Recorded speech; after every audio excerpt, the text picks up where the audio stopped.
Ya, hal ini dipercepat dengan adanya pandemi COVID-19, yang pandemi COVID-19 itu merubah seluruh aspek kehidupan, tentu termasuk di perguruan tinggi, sehingga perguruan tinggi dipaksa, walaupun belum siap, itu untuk melakukan perkuliahan secara online, secara daring, dan perkuliahan jarak jauh. Nah, adanya pandemi COVID, tentu memang banyak sekali madorotnya, banyak sekali negatifnya. Tetapi banyak hal yang bisa diambil hikmahnya, yang bisa diambil pelajaran. Dengan adanya COVID, itu mempercepat proses untuk melaksanakan pembelajaran, perkuliahan secara online atau secara daring. Sehingga ini pengelola perguruan tinggi, apalagi di dalam negeri, itu dituntut untuk segera melakukan konsolidasi, untuk segera mereview, untuk segera melakukan penilaian mana-mana prodi yang ke depan itu marketable, yang dibutuhkan oleh kehidupan, sehingga segera diselenggarakan. Sebaliknya prodi-prodi apa yang ke depan itu tidak terkait dengan kebutuhan kehidupan, sehingga barangkali secara bertahap itu nanti bisa dikurangi. Gitu. Sehingga sekarang sudah harus bikin perencanaan secara matang, secara lebih menyesuaikan dengan kebutuhan, dengan keadaan, di mana penataan kampus berubah total, cara belajar berubah, tugas dosen berubah semua. Apalagi ketika di dalam negeri, ini tuntutan untuk memenuhi kebijakan dari kementerian, khususnya Dikbud, di pendidikan tinggi, adanya kampus Merdeka, Merdeka Belajar, di mana ada 4 kebijakan. Pertama terkait dengan pembukaan prodi, yang kedua terkait dengan perubahan perguruan tinggi negeri ke PTNBH, yang ketiga terkait dengan akreditasi, dan yang keempat, perguruan tinggi harus memberikan kesempatan kepada mahasiswa undergraduate berada di luar prodinya selama 3 semester. Nah, karena itu perguruan tinggi dituntut secepatnya untuk melakukan redesign kurikulum, untuk menyesuaikan. Sehingga harapannya tahun ajaran baru, bulan September nanti, itu sudah menggunakan kurikulum baru, dengan perencanaan yang baru. Jadi mulai capaian besar lulusan berubah, profil lulusannya berubah, kemudian mengemas materinya, mata kuliahnya, SKS-nya berubah semua, termasuk bagaimana nyusun per semesternya, di mana pengertian SKS sudah mengalami perubahan, yang dulu SKS dipahami sebagai jam belajar, sekarang dikembangkan menjadi jam kegiatan. Sehingga pengertian mengalami perluasan.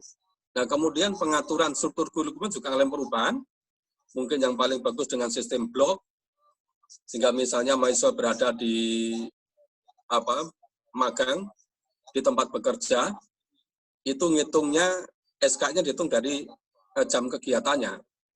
Mungkin selama 6 bulan, 1 semester, mereka berada di magang di tempat usaha atau di lembaga pendidikan, itu bisa di-breakdown menjadi mungkin 4 atau 5 jenis keterampilan keahlian, kemudian bobotnya 1 semester dirancang menjadi 20 SKS. Ya, ini tuntutannya beda semua, baru semua. Demikian pula tugas dosen. Jadi kalau dulu tugas dosen kebanyakan untuk memberi kuliah, mengajar.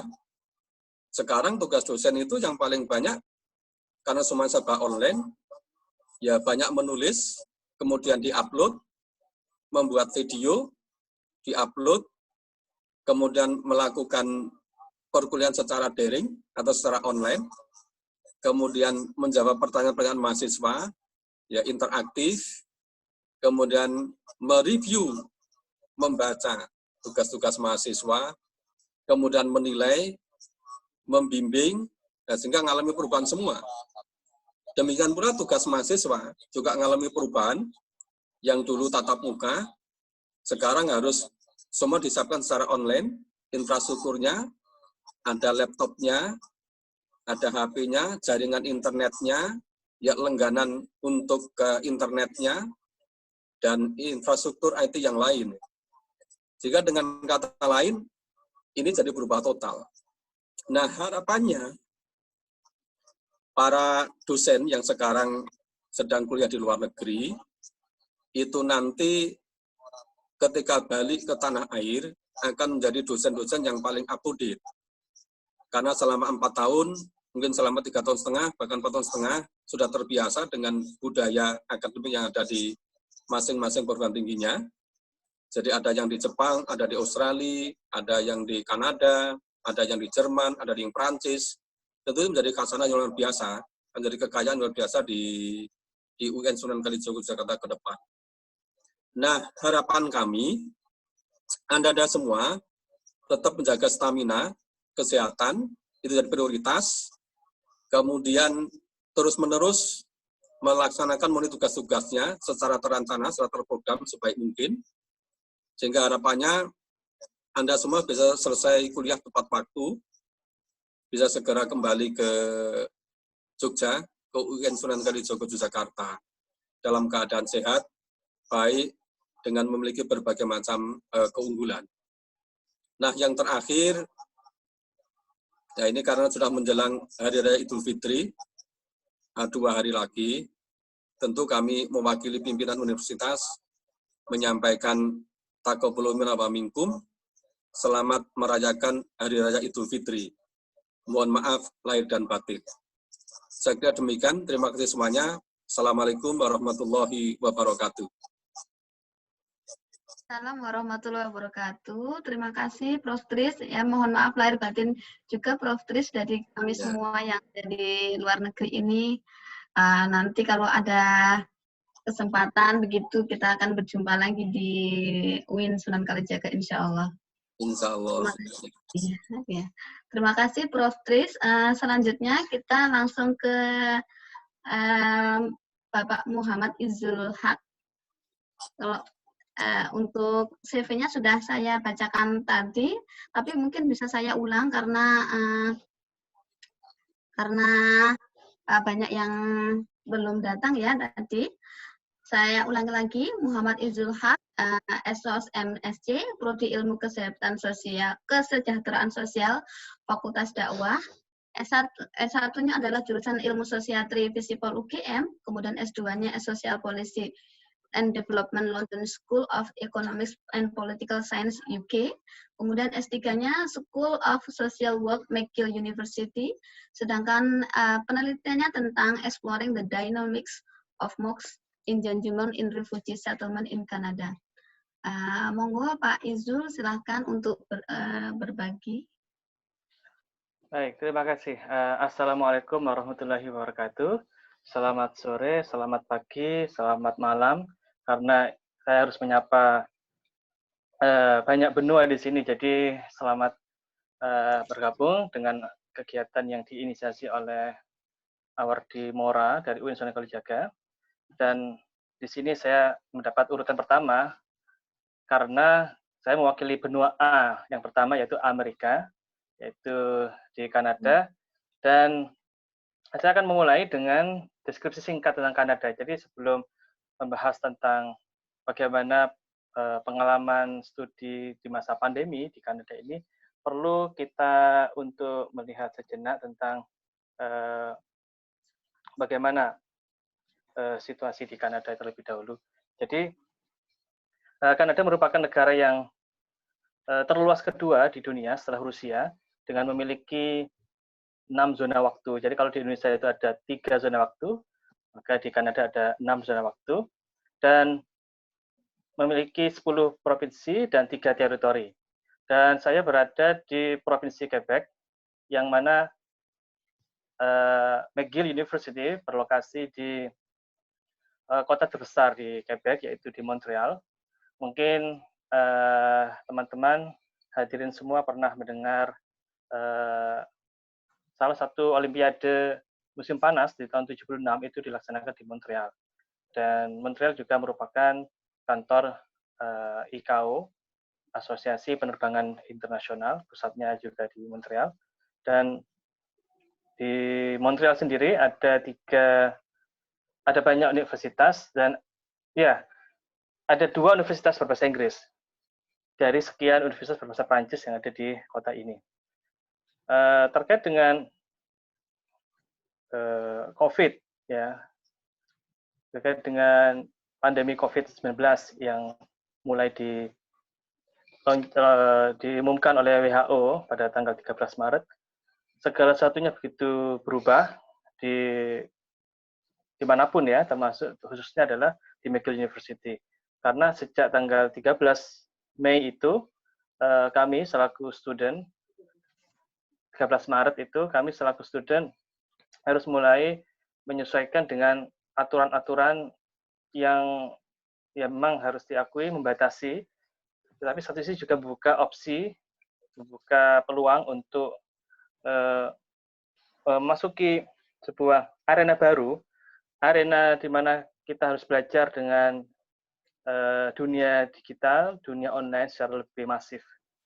Jadi saya saat ini sedang masuk di tahun kedua di School of Social Work McGill University, dan alhamdulillah saya sudah selesai dengan ujian komprehensif exam atau kompre, sehingga saya tidak ada tidak ada mata kuliah yang saya ambil di semester ini ketika pandemi ini berlangsung, kecuali satu mata kuliah, yaitu menyusun proposal disertasi. Nah, sehingga hanya 1 kali seminggu ke kampus untuk kuliah.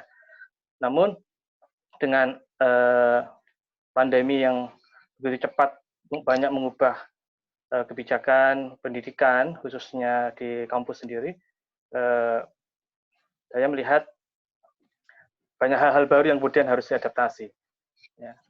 Dan hal ini juga menuntut kami untuk menyesuaikan diri dengan sebaik mungkin.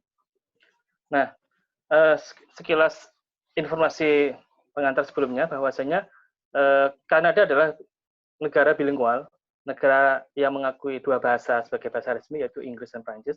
Karena secara historis, negara Kanada dibentuk oleh khususnya oleh para imigran dari 2 bangsa ini, Inggris dan Prancis, pada tahun 1600-1700-an, sampai kemudian menjadi Dominion, menjadi konfederasi pada tahun 1867 dengan ibu kota di Ottawa. Ada 3 kota besar, Montreal, Vancouver, dan Toronto.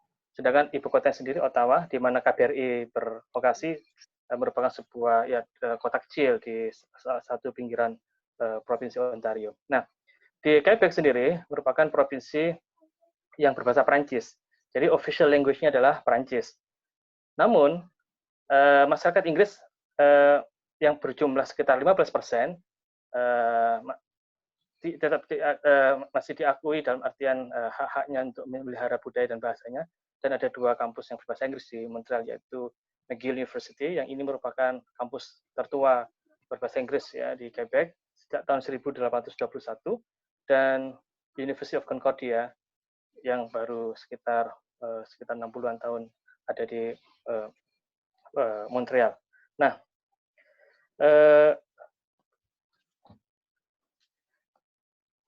apa yang saya alami selaku student ketika pandemi ini mulai menimpa adalah, ya, dan saya yakin ini juga terjadi pada semua kalangan, yaitu kebingungan, ketidakpastian, ya. Karena what's next, ya, apa yang akan terjadi, ada uncertainty, ada ketidakpastian yang itu pasti akan menuntut bagaimana kita merespon dengan baik. Dan saya merasakan sekali bagaimana pihak kampus terus-menerus memberi update. Jadi seingat saya itu hampir tiap hari selama pandemi ini berlangsung, mulai sejak tanggal ditetapkannya pandemi oleh WHO ini pada tanggal 13 Maret itu, hampir tiap hari pihak kampus mengirim email. Yang saya rasakan adalah ingin memberikan jaminan, memberikan kepastian bahwasanya kita semua diajak untuk belajar mengarungi sebuah situasi yang unpredictable, ya, uncertain, ya, sesuatu yang tidak bisa diprediksi, karena ya ada kegalauan, ada kekalutan yang bisa dirasakan oleh semua pihak, dan itu yang saya rasakan cukup membantu untuk paling tidak ada yang bisa diandalkan, ada yang bisa dipercaya. Dan satu lagi, tidak serta-merta ketika pandemi itu diberlakukan, kemudian otomatis perkuliahan langsung diubah menjadi online. Jadi ada waktu 2 minggu, ini yang menarik. Jadi ada 2 minggu sejak tanggal 13 Maret itu, ketika pemerintah Quebec dan juga pemerintah Kanada mengumumkan darurat, karena WHO sudah mengumumkan sebagai pandemi untuk COVID-19. Jadi ada waktu 2 minggu. 2 minggu ini sama sekali off, dalam artian mahasiswa tidak ada perkuliahan. Namun pada saat sama, para dosen, para staf itu dikondisikan untuk belajar untuk mencoba pelan-pelan berubah bagaimana menyelaraskan, menyeragamkan pembelajaran secara online. Jadi ada training tentang Microsoft Teams, ada training tentang Zoom, yang kemudian itu menjadi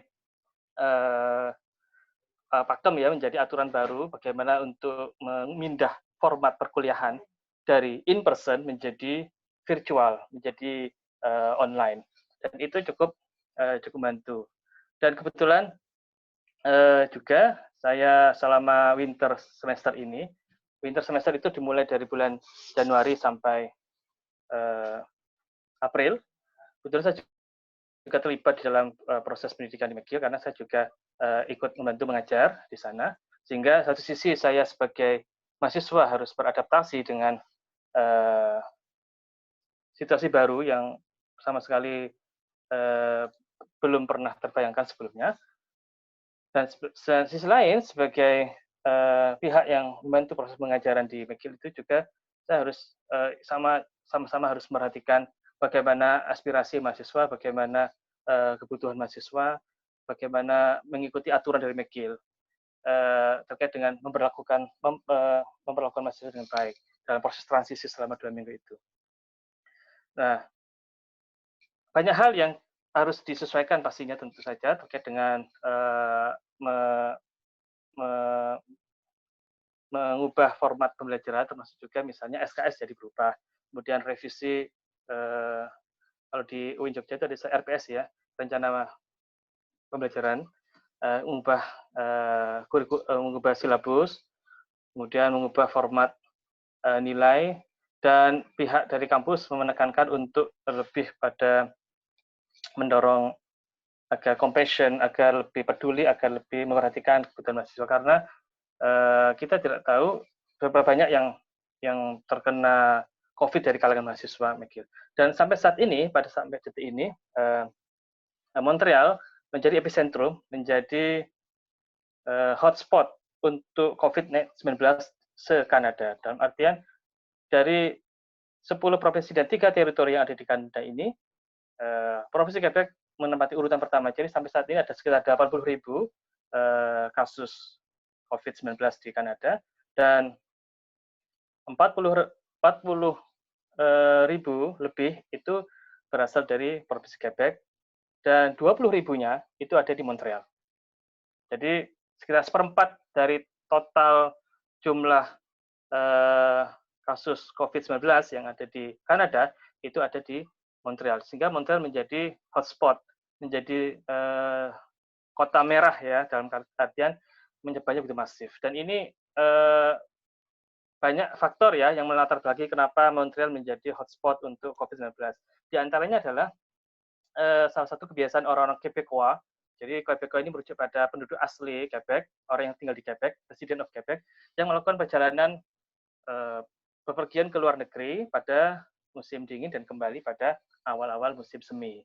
Dan disinyalir mereka yang kemudian mengimpor kasus COVID ini secara lebih masif. Selain itu pula adalah di Quebec sendiri itu agak kurang disiplin ya penduduknya, dalam artian menjaga jarak alias social distancing. Sampai Perdana Menteri Provinsi Quebec beberapa kali mengeluhkan situasi ketidakdisiplinan khususnya anak muda di dalam melakukan physical distancing atau menjaga jarak. Selain itu pula adalah banyak sekali lansia. Banyak lansia yang tinggal di Provinsi Quebec, khususnya di Montreal. Dan dari sekitar ada 3.600 ya lansia yang meninggal itu sebagian besar berasal dari provinsi Quebec, khususnya yang tinggal di long term care atau di semacam rumah perawatan khusus panti jompo seperti itu. Jadi berbagai faktor tadi yang menyebabkan Montreal itu menjadi semacam epicentrum untuk COVID-19. Dan alhamdulillah kami sekeluarga masih diberi kesehatan, keselamatan dengan tetap waspada dan hati-hati ketika melakukan kegiatan grocery yang kami lakukan seminggu sekali. Dan alhamdulillah sejauh ini perhatian dari pemerintah khususnya KBRI juga sudah cukup memadai, dalam artian mereka sudah melakukan koordinasi dengan warga Indonesia dari Montreal, termasuk juga memberikan bantuan bingkisan pada beberapa hari yang lalu, sekaligus juga untuk menyambut bulan Ramadan. Dan juga di sini cukup banyak NGO atau LSM yang memberikan perhatian kepada warga, khususnya juga mahasiswa asing, untuk mereka memberikan food support atau bantuan makanan ya kepada mahasiswa asing yang ada di Montreal ini. Dan respon dari pemerintah Kanada sendiri terhadap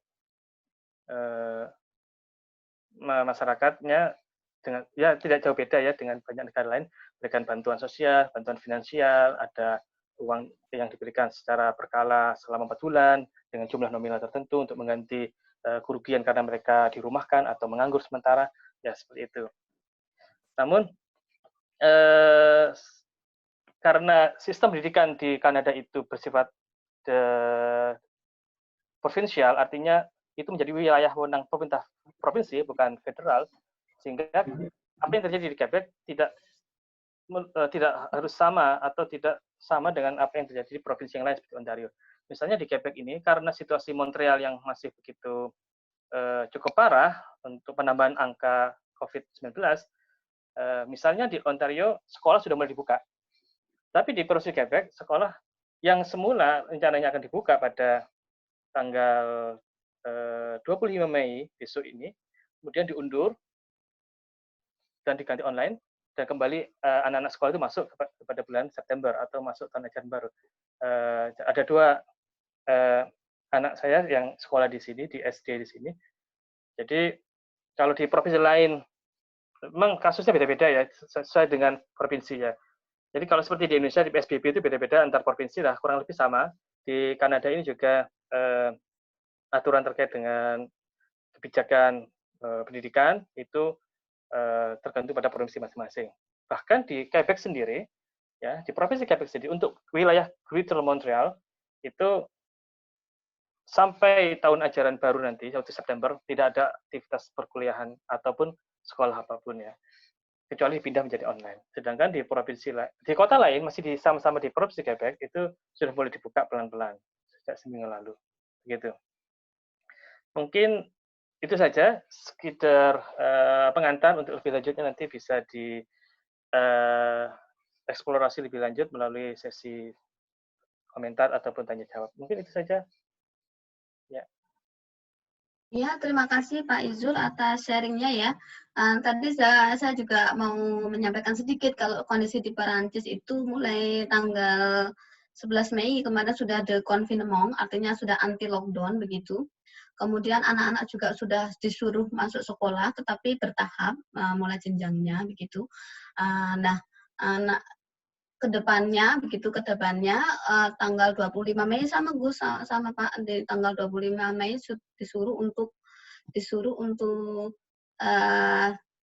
masuk, tapi beberapa orang tua masih menginginkan kalau dia itu di rumah saja atau gitu seperti itu. Sedikit gambaran di Perancis itu. Kemudian kita akan melihat kondisi di Australia seperti apa. Kondisi di Australia akan disampaikan oleh Ibu Jamil.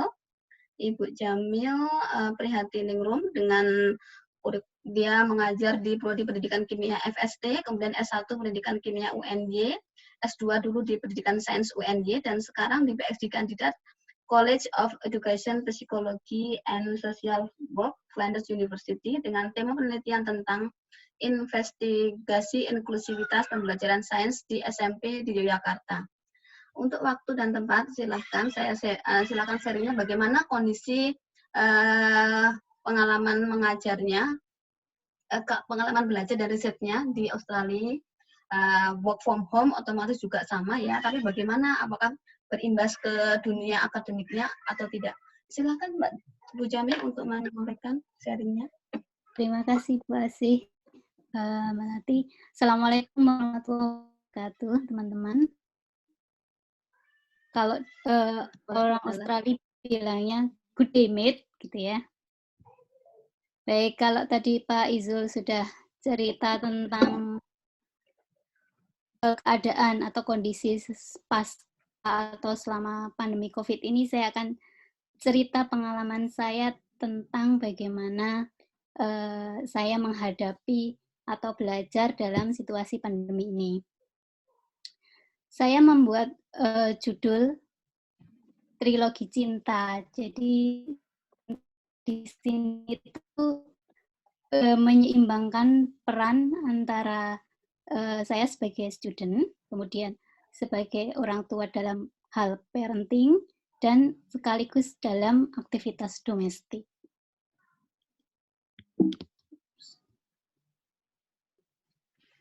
Nah, di Australia sendiri, kalau kita lihat data yang sekarang, kurva pergerakan COVID ini sudah mulai landai.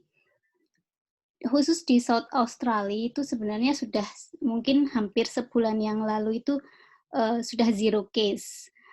Pada hari ke-13 atau ke-14, saya lupa persisnya, itu terjadi satu kasus, dan kemudian sampai detik ini sudah kembali ke zero case.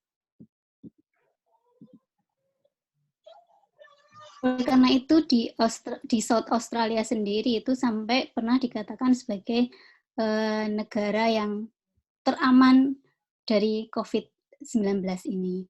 Nah, kenapa bisa demikian? Karena saya kira kepatuhan warga di sini terhadap aturan pemerintah, bagaimana menjalankan protokol-protokol ketika belanja groceries, ketika di tempat umum dan sebagainya, itu dijalankan dengan sebaik-baiknya. Nah,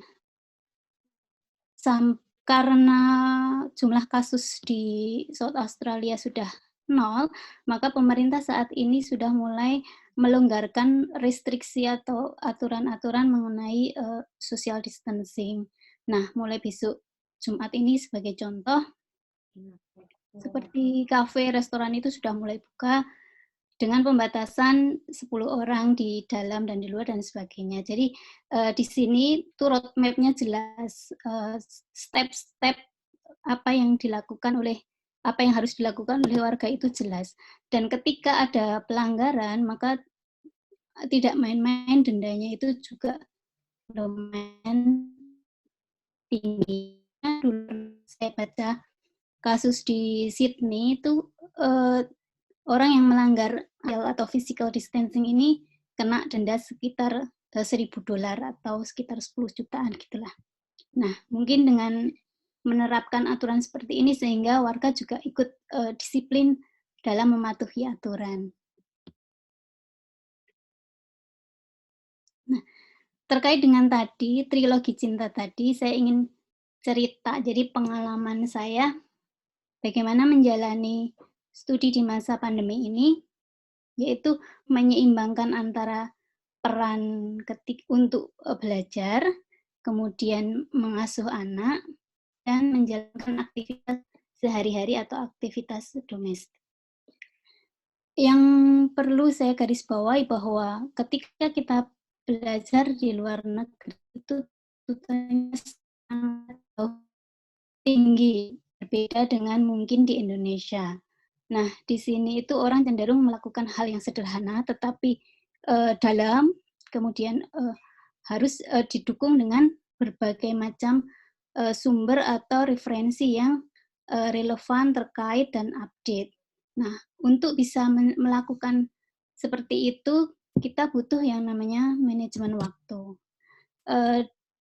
dalam sehari-hari saya selalu membuat agenda hari ini itu apa, mau melakukan apa saja, kemudian juga merencanakan target mingguan, misalnya terkait dengan studi saya minggu ini targetnya misalnya menyelesaikan 1 subchapter dan seterusnya. Nah, oleh karena saya memiliki anak usia 2 tahun, 2,5 tahun, sehingga saya membagi waktu belajar itu menjadi 2 shift. Antara jam 6 sampai jam 8 pagi, ketika anak saya masih tidur, dan jam 4 sampai jam 9 malam kurang lebihnya ketika suami saya sudah pulang kerja. Nah, bagi saya, COVID-19 ini memberikan dampak yang cukup bagus karena supervisor saya yang hobi traveling jadi punya waktu lebih banyak untuk membaca naskah atau membaca disertasi saya, draft saya, sehingga di situ banyak masukan yang membangun untuk perbaikan disertasi. Bagi saya sendiri, studi dalam kaitannya dengan studi from home ini, saya kira tidak menjadi masalah atau tidak menjadi kendala, karena kalau di sini tuh rata-rata 90% referensi yang digunakan itu sudah tersedia online. Jadi kita tidak memiliki apa ya, istilahnya kesulitan gitu. Kalau kita ingin mengakses buku-buku fisik, kita bisa request ke perpustakaan, nanti akan diantarkan atau dikirim melalui pos. Nah, kemudian yang lain lagi, kuliah di Australia itu kalau di kampus saya di Flinders itu tidak ada perkuliahan tatap muka untuk mahasiswa PhD. Jadi begitu datang itu kalau yang misalnya ada orientasi bahasa ya ambil orientasi bahasa, tetapi kalau yang sudah memenuhi itu bisa langsung diskusi dengan supervisor, tema studi apa yang akan dilakukan dan sebagainya, langsung menyusun proposal. Sekitar 6 bulan sampai 1 tahun atau 2 semester maksimal, itu nanti akan ada ujian proposal atau kandidatur, di mana setelah itu calon mahasiswa ini ditetapkan sebagai PhD candidate. Nah, setelah itu berproses dan seterusnya nanti akan ada ujian mid. Jadi mid candidature itu di semester keempat, kemudian nanti ada lagi final thesis review di semester keenam. Nah, itu terkait dengan studi. Kemudian yang kedua, karena di Australia itu biaya untuk penitipan anak itu sangat mahal, bagi awardee murah tidak terjangkau untuk mengirimkan anaknya untuk dititipkan di childcare. Ada yang lebih murah namanya family daycare, tetapi itu pun juga kadang tidak terjangkau dengan skema beasiswa yang ada. Nah, oleh karena itu, mau tidak mau harus kita asuh sendiri. Saya pernah mengajak ibu saya untuk membantu mengasuh anak dan cukup bertahan lama, sekitar 2 tahun, dan itu sungguh sangat membantu gitu ya. Tetapi karena terkait dengan visa, jadi 3 bulan harus bolak-balik Indonesia, Australia, cukup memberatkan juga untuk orang tua, sehingga akhirnya keputusan kita ambil untuk tidak mengikut sertakan ibu kembali menemani kami. Nah, ya di dalam masalah parenting ini, komitmen antara saya dan suami adalah kita tidak boleh mengabaikan hak anak. Jadi hak anak itu, hak pengasuhan anak terutama adalah menjadi fokus utama kami. Sehingga kebutuhan anak dalam hal ini misalnya ya kebutuhan apapun itu menjadi prioritas yang sebandinglah dengan studi. Kemudian yang ketiga itu terkait dengan aktivitas domestik. Kalau di Indonesia, aktivitas domestik seperti memasak, mencuci, dan sebagainya itu kan sangat mudah kita bisa meminta tolong atau kita melimpahkan kegiatan atau tugas itu ke orang lain. Tetapi kalau di luar negeri, terutama di Australia itu sangat sulit. Jadi apa-apa ketemu kita sendiri. Di sini itu tenaga orang itu dihargai sangat tinggi. Oleh karena itu tidak banyak rumah tangga yang memiliki asisten rumah tangga. Jadi semua dikerjakan sendiri. Nah, yang kami alami adalah saya dengan suami berbagi peran dan tugas harian. Misalnya suami saya hobi memasak, maka mostly dia yang masak. Kemudian pekerjaan yang lain kita saling berbagi peran. Kita menekankan bahwa pekerjaan domestik itu bukan hanya pekerjaan perempuan semata. Artinya di situ ada kesetaraan antara suami dan istri. Saling menghargai dan berbagi juga menjadi salah satu kunci. Jadi misalnya saya ada deadline yang harus mengumpulkan draft atau mengumpulkan progress report, maka suami saya akan menghandle misalnya pekerjaan-pekerjaan domestik yang biasanya dilakukan oleh saya. Nah, satu lagi adalah komunikasi dan kompromi. Jadi apa yang menjadi unek-unek kita, misalnya yang namanya jadi mahasiswa PhD itu kan kadang stres, kadang tidak tahu apa yang dimaui oleh supervisor dan seterusnya. Nah, di situ ada proses komunikasi dengan suami, mengutarakan curhat lah istilahnya begitu. Dan kompromi. Jadi misalnya ya seperti saya katakan tadi, oh ini saya ada deadline hari ini dan seterusnya, kamu bisa bantu ini dan seterusnya. Jadi komunikasi dan kompromi itu juga menjadi salah satu kunci untuk bagaimana mengelola situasi belajar di rumah.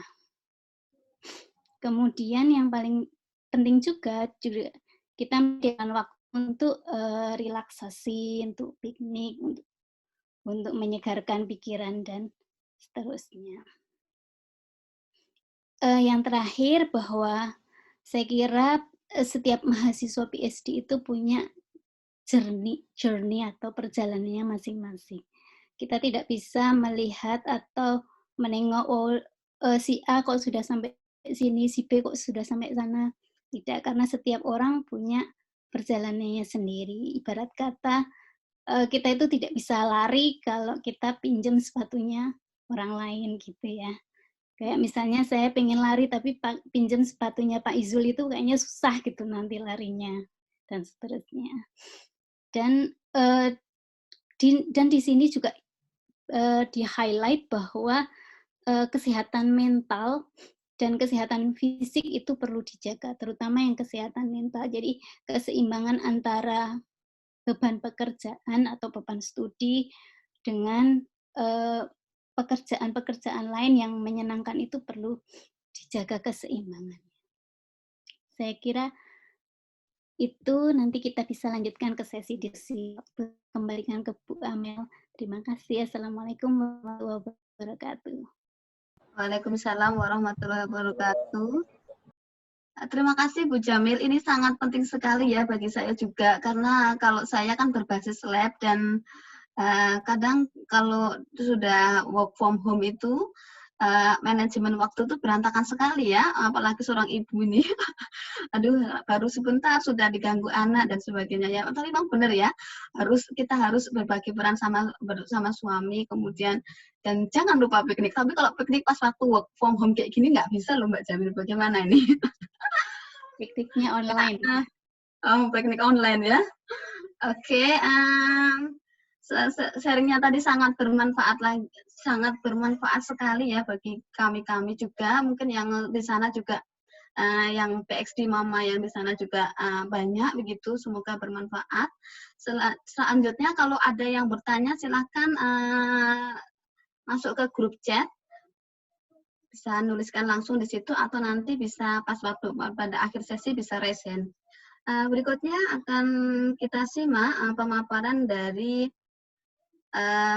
Bu Lela Susilawati. Beliau ada mengajar dosen prodi pendidikan biologi Fakultas Saintek UIN Sunan Kalijaga, S1 pendidikan biologi UAD, S2 biologi UGM, kemudian sekarang research bersama Prof. Sumoto Ari di bagian Lab Plant Pathology Lab, Departemen Biological Production Science, Tokyo University of Agriculture and Technology, Japan. Dengan tema riset, studies on the use of the bacteria isolated from the skin of wild Japanese frog against plant fungal disease and its underlying mechanism. Dulu ini ada gosipnya kalau pas waktu di Saintek ya, ini adalah Master of Kodok. Sampai sekarang pun S3-nya masih tentang kodok ya. Silakan Teh Lela, Bu Lela. Bisa minta share ininya PowerPoint saya coba ya. Oke. Tampaknya saya tidak bisa di sini, mungkin bisa minta tolong Bu Asi, bisa nggak? Sebentar ya. Ya, sebelumnya sembari Bu Asi, Bu Amel bisa menampilkan PPT-nya. Assalamualaikum warahmatullahi wabarakatuh. Minasan, konnichiwa. Watashi Rada. So, saya sekarang ada di Tokyo. Ini sudah 2 tahun setengah, hampir 3 tahun. Dan ini sedang menikmati work from home. Dan di sini saya kira sama juga di Indonesia, semua kita ada lockdown di sini, adanya emergency status itu. Jadi beda dengan dan seperti yang disampaikan Bu Amel tadi, saya di Lab Plant Pathology bersama Profesor Arya di sini. Dan saya di sini 2 program yang saya ikuti sebetulnya program PhD-nya, yaitu yang reguler dan juga leading program. Jadi di 2 program itu saya harus menyelesaikan total 30 SKS dan semuanya sudah selesai. Jadi di sini sebenarnya basisnya research, tapi ada kuliahnya juga sebetulnya, tapi tidak terlalu setiap hari, karena satu kuliah dalam 1 hari full dari pagi sampai sore itu selesai. Dan untuk kuliah yang di leading program ini, itulah pengalamannya yang luar biasa, sehingga saya bisa 10 hari ada di Cornell University di New York waktu itu, dan saya bisa presentasi penelitian saya juga. Sebetulnya Juli tahun kemarin tuh ke Cina, harusnya ke Wuhan, tapi setelah itu ternyata di akhir Desember ada COVID itu ya. Saya waktu itu tidak disetujui oleh sensei untuk pergi ke Cina karena saya harus menyelesaikan paper, sehingga saya tetap di Tokyo. Jadi saya tidak pergi ke Wuhan waktu Juli 2019 yang lalu. Dan ya itu alhamdulillah. Tapi sebenarnya sih tidak apa-apa karena waktu itu kan COVID belum mewabah ya. Dan ini sebelum saya sampaikan hal-hal apa yang jadi pengalaman saya studi di sini selama pandemi ini, saya ingin sampaikan beberapa hal yang menarik tentang Jepang ini untuk untuk meng-attract lah teman-teman, atau mungkin ada alumni. Saya lihat tadi ada alumni mungkin yang tertarik untuk di Jepang. Jadi Jepang ini masuk di Asia, tapi dan cukup homogen masyarakatnya, bahasanya pun hanya satu, Nihongo saja, Jepang, sehingga untuk berbahasa Inggris luar biasa sulitnya, akan tetapi luar biasa juga mereka workaholic-nya, sehingga tadi Prof. Tris mengatakan sampai malam, di sini juga sama Pak, sampai jam 1 malam, berangkat jam 7 pagi, pulang jam 1 malam itu sudah biasa. Sehingga ini di rumah ini betul-betul membayar dari di lab yang sering saya lakukan sampai pagi gitu. Dan tapi cukup bosan juga kalau kelamaan begini ya. Tapi diskusi dengan sensei masih terjalin dengan melalui Zoom atau Google Meeting gitu. Jadi masih kegiatan-kegiatan di lab masih dilakukan seperti seminar ataupun progress report meeting. Ya, nah saya ingin menjelaskan sedikit tentang next please Mbak Amel. Next please Mbak, yang berikutnya ini tentang Nihongo. Oke. Ini saya tentang di kampus. Ini adalah kampus saya. Yang kampus ini sebelumnya. Yang sebelumnya. Slide sebelumnya kampus sebelum ini. Ya. Ini kampus saya, ini ada di Fuchu, namanya Fuchu satu kota, Fuchu-shi, dan juga Koganeshi. Ini adalah dua kampus, ini untuk khusus di Fuchu-shi ini khusus kampus pertanian, sementara di Kogane itu untuk khusus kampus teknologi. Jadi gambar-gambar yang di atas ini adalah gambar-gambar yang ada di Fuchu Kogane kampus. Jadi ketika di spring, di autumn, maupun di winter, itu cukup cantik, tapi sementara di kampus saya, di Fuchu yang pertanian ini, ya begini-begini saja, karena kampusnya sangat tua sekali, dari tahun 1874 kalau saya tidak salah, itu sehingga ini tua sekali, dan kampus di Kogane ini termasuk kampus yang relatif baru dibangun, sehingga cukup cantik juga. Ketika ada setiap 4 musim itu semua bisa kita lihat di situ untuk Instagramable ya, jadi bisa untuk foto-foto juga. Ya, berikutnya Jepang itu sering juga disebut dengan apa namanya Nippon atau Nihon. Selanjutnya Mbak Amel. Ya, kalau belum slide kedua. Nippon atau Nihon itu berarti sebagai the land of the rising sun. Ini bisa dilihat dari benderanya ini. Nah, ini yang di gambar yang kedua di bawah ini ketika saya bersama dengan teman Jepang dan juga teman-teman internasional berada di Istana Kekaisaran di sana. Ada apa ya, budaya atau ada tradisi setiap di awal Januari, awal tahun baru itu kaisar menampakkan diri, artinya mengunjungi warga Jepang itu sampai ribuan di lapangan yang super luas sehingga harus antri sampai 2 atau 3 jam, dan ketemu emperornya itu hanya sekitar kurang dari 1 menit. Jadi emperornya hanya dadah-dadah begitu di satu kotak yang ada, mungkin itu ada kacanya, anti peluru. Kemudian kami diberi bendera ini sambil kita teriak banjai-banjai, maksudnya itu hidup-hidup ya, long live gitu emperor. Dan setelah itu kita keluar. Jadi hanya kurang 1 menit kita langsung, ini cuma sebentar aja ngelihat emperor dan empressnya serta keluarganya. Nah, setelah itu kemudian ada kloter berikutnya masuk, 30 detik lagi atau 1 menit kemudian keluar lagi, terus seperti itu. Dan itu tradisi setiap di awal Januari sekitar tanggal 2 itu terjadi. Jadi kayak waving hand begitu saja ke warga Jepang. Tidak hanya dari Tokyo tapi dari beberapa prefektur juga datang ke situ, terkhusus bagi mereka yang tua karena emperor di sini kan dianggap juga dewa ya, sehingga sangat-sangat dihormati. Ya, kalau kita bandingkan, luas Jepang itu sebenarnya tidak jauh-jauh lebih kecil dari mana Indonesia. Tapi di sini walaupun begitu menjadi satu-satunya negara Asia yang maju, yang negara bisa disejarkan dengan Amerika maupun Cina, sehingga ini cukup luar biasa. Dan mereka hanya menggunakan bahasa satu Nihongo, jadi bahasa Inggris itu sulit sekali untuk mereka. Jadi saya juga kesulitan, jadi kalau hanya sepatah 2 patah kata sih saya bisa ya, tapi kalau sudah harus presentasi dalam bahasa Jepang, wah itu relatif susah. Oke, di sini ada 10 kota besar Jepang, dan mungkin teman-teman kalau ada kesempatan ke Jepang, silahkan datang untuk ke 10 kota besar ini. Salah satunya adalah ada Tokyo, di mana tempat saya tinggal. Kemudian ada Yokohama, silakan gambar-gambarnya mungkin Bu Amel. Ada Tokyo di sini, ada Yokohama, kemudian ada Osaka, kemudian ada Kobe, ada Nagoya, dan semuanya. Banyak sekali. Dan ini kota, ya saya baru bisa mengunjungi Osaka dan Kyoto, sementara ini Kyoto, maaf ini saya narsis ya di situ, Nagoya, dan juga ada kota-kota yang lainnya. Ya, nah festival, oke. Kalau teman-teman berkunjung ke Jepang, ini nanti juga festival di sini bisa bisa banyak sekali pilihan. Festivalnya ada 100 ribuan sampai 300 ribuan.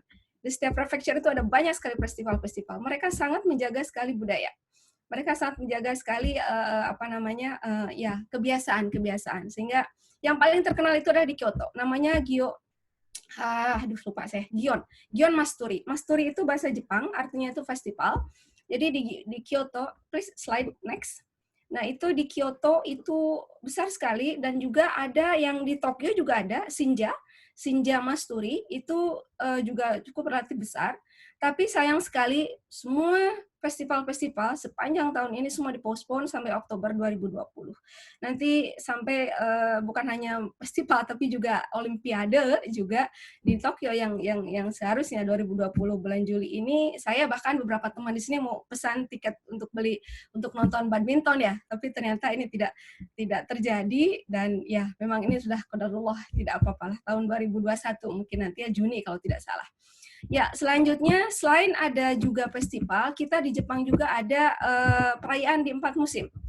Jadi ini adalah negara Asia yang ada 4 musim. Setiap 4 musim di sini, karena orang Jepang itu sangat-sangat suka dengan pesta. Jadi nanti akan saya sampaikan di belakang, pesta banyak sekali, nama pesta, bahkan kami di lab itu melakukan pesta banyak sekali. Minum itu udah biasa ya, sake dan seterusnya udah sangat biasa. Saya minum air putih saja sama jus. Oke, dan ini pesta yang pertama, itu perayaan yang pertama, ketika winter itu ada festival di Sapporo. Jadi membuat pahat es ya, bongkahan es ini, dan Tsukimi. Tsukimi itu ketika autumn, kita bisa melihat full moon. Ini sangat cantik sekali. Jadi kalau kita saya merasakan sendiri. Saya merasa langit di Jepang itu terasa dekat sekali. Jadi ketika full moon itu benar-benar bulat dan saya melihatnya dengan jelas. Ketika melihat bulan ini, kita sambil makan daigo ya apa sih dango itu katanya sih akan ada kesejahteraan, kesehatan dan seterusnya. Biasalah di sini juga ada superstitious seperti itu ya. Oke, dan juga tentu saja ada red lip seperti ini udah biasa ya. Kita lihat beberapa negara juga. Dan selanjutnya ada di musim spring, ini yang sangat-sangat dikenal, hanami. Ini adalah flower viewing kalau dalam bahasa Inggrisnya. Jadi nonton bunga sakura gitu. Jadi semua keluarga pada di bawah bunga sakura saling makan bersama, bercengkrama di sini. Dan ini tidak terjadi sekarang akibat pandemi ini, semua tidak ada. Dan juga ketika di summer itu kita ada hanabi. Hanabi itu fireworks. Jadi hanabi itu ini sangat bagus sekali dari mulai diameter yang terkecil ya sampai diameter yang besar. Ini fireworks ini sangat sangat cantik sekali. Dan ini semua namanya perayaan-perayaan dan juga festival semuanya tidak ada. Jadi karena adanya COVID ini, itu ternyata berpengaruh ke kehidupan bermasyarakat dan juga kebiasaan Jepang, orang-orang Jepang yang suka pesta, semua sekarang harus di rumah dulu. Dan selanjutnya, ketika wabah datang, selanjutnya Mbak Amel, please. Ketika ada datang wabah ini Jepang, ketika bulan Januari akhir itu mulai ada kasus ini di Kanagawa, tapi selanjutnya setelah itu sembuh, lalu ada lagi setelah itu orang Jepang baru pulang dari Eropa dan mulailah menyebar ketika ada Diamond Princess itu ya, yang British ship yang ada di Tokyo dan mulai menyebar. Jepang tingkat ranking kedua. Level kedua setelah Cina, Jepang, lalu kemudian selanjutnya saya lupa.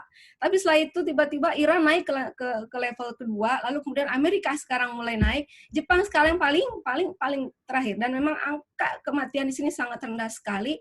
Tingkat penyebarannya juga sangat rendah sekali. Ada teman yang WA saya, apa ini karena kebiasaan Jepang yang tidak pernah salaman atau mungkin hidup sehat dan seterusnya. Saya tidak tahu ya apa itu sudah dibuktikan atau tidak dengan ilmiah. Tapi memang di sini tidak bersalaman, saling membungkuk, kemudian makan pun ya yang kita tahu semua ada sushi, ada apalagi yang semua mentah, tapi itu sangat sehat. Mungkin juga, saya tidak tahu juga. Nah, ini dilihat Jepang sangat-sangat rendah. Ini sampai 14 Mei pun relatif rendah. Tapi sekarang keadaan masih dianggap sebagai emergency, jadi masih diperpanjang sampai akhir Mei, awal Juni itu akan dibuka semuanya, tapi itu pun juga tergantung lihat situasi, jadi masih belum dipastikan juga. Bantuan apa sih dari Jepang untuk lokal dan juga untuk asing? Ini yang sangat saya senang di sini, karena ternyata semuanya sangat-sangat diperhatikan. Jadi next Mbak Amel. Ya, Pak Abe ini memberikan kita masker. Jadi Abenomas, ini kalau dalam bahasa Indonesia ini maskernya Pak Abe. Ini walaupun banyak kritik ya karena ukurannya kecil, karena katanya ada ketika sudah sampai ke masyarakat itu ada bercak-bercak kotoran dan seterusnya. Tapi nggak masalah, yang penting sudah ada perhatian dari beliau ya. Dan ukurannya memang sangat kecil, jadi satu keluarga yang dapat 2 pasang. Ini tuh washable, ini reusable, jadi semuanya bisa dicuci dan bisa dipakai berulang-ulang. Hanya masalahnya adalah kalau keluarga itu ada 5, sementara ada dibagi hanya dua masker saja. Itu yang menjadikan kritikan. Selanjutnya adalah yang kedua, bantuannya adalah BLT ya. Kalau di Indonesia BLT saya dengar 600.000 per keluarga ya. Di sini BLT-nya 100.000 yen per person. Kalau dirupiahkan sekitar 14,5 juta per orang. Itu dan sangat mudah sekali kita mendapatkannya. Artinya kita hanya dibutuhkan Zairukado atau residence card. Kita ngisi formulir, kembalikan lagi, lalu kemudian udah masuk ke rekening kita nanti.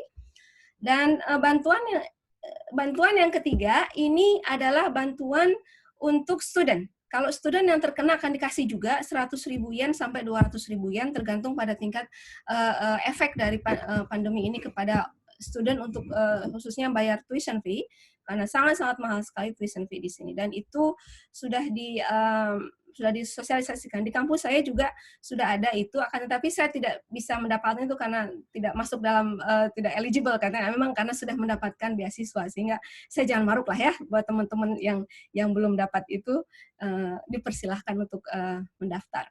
Ya, selanjutnya adalah kegiatan-kegiatan. Mbak Amel bisa ditampilkan berikutnya. Oke. Kegiatan-kegiatan selanjutnya adalah yaitu di kampus. Tadi sudah kegiatan bersosial, sekarang kegiatan di kampus. Ini cukup berefek sekali. Tidak boleh ke kampus sudah pasti. Tidak diperbolehkan penelitian di lab pun sudah pasti. Tapi kalau urgent gitu, boleh masuk tapi harus membuat surat keterangan dari sensei yang diperbolehkan masuk, tapi tidak boleh penelitian. Kami di sini setiap 2 minggu sekali ada ZEMI atau seminar jurnal club. Jadi nanti setiap mahasiswa nanti membaca satu jurnal, kemudian dipresentasikan. Satu orang 45 menit, sehingga cukup panjang untuk kita diskusi dan membedah jurnal itu.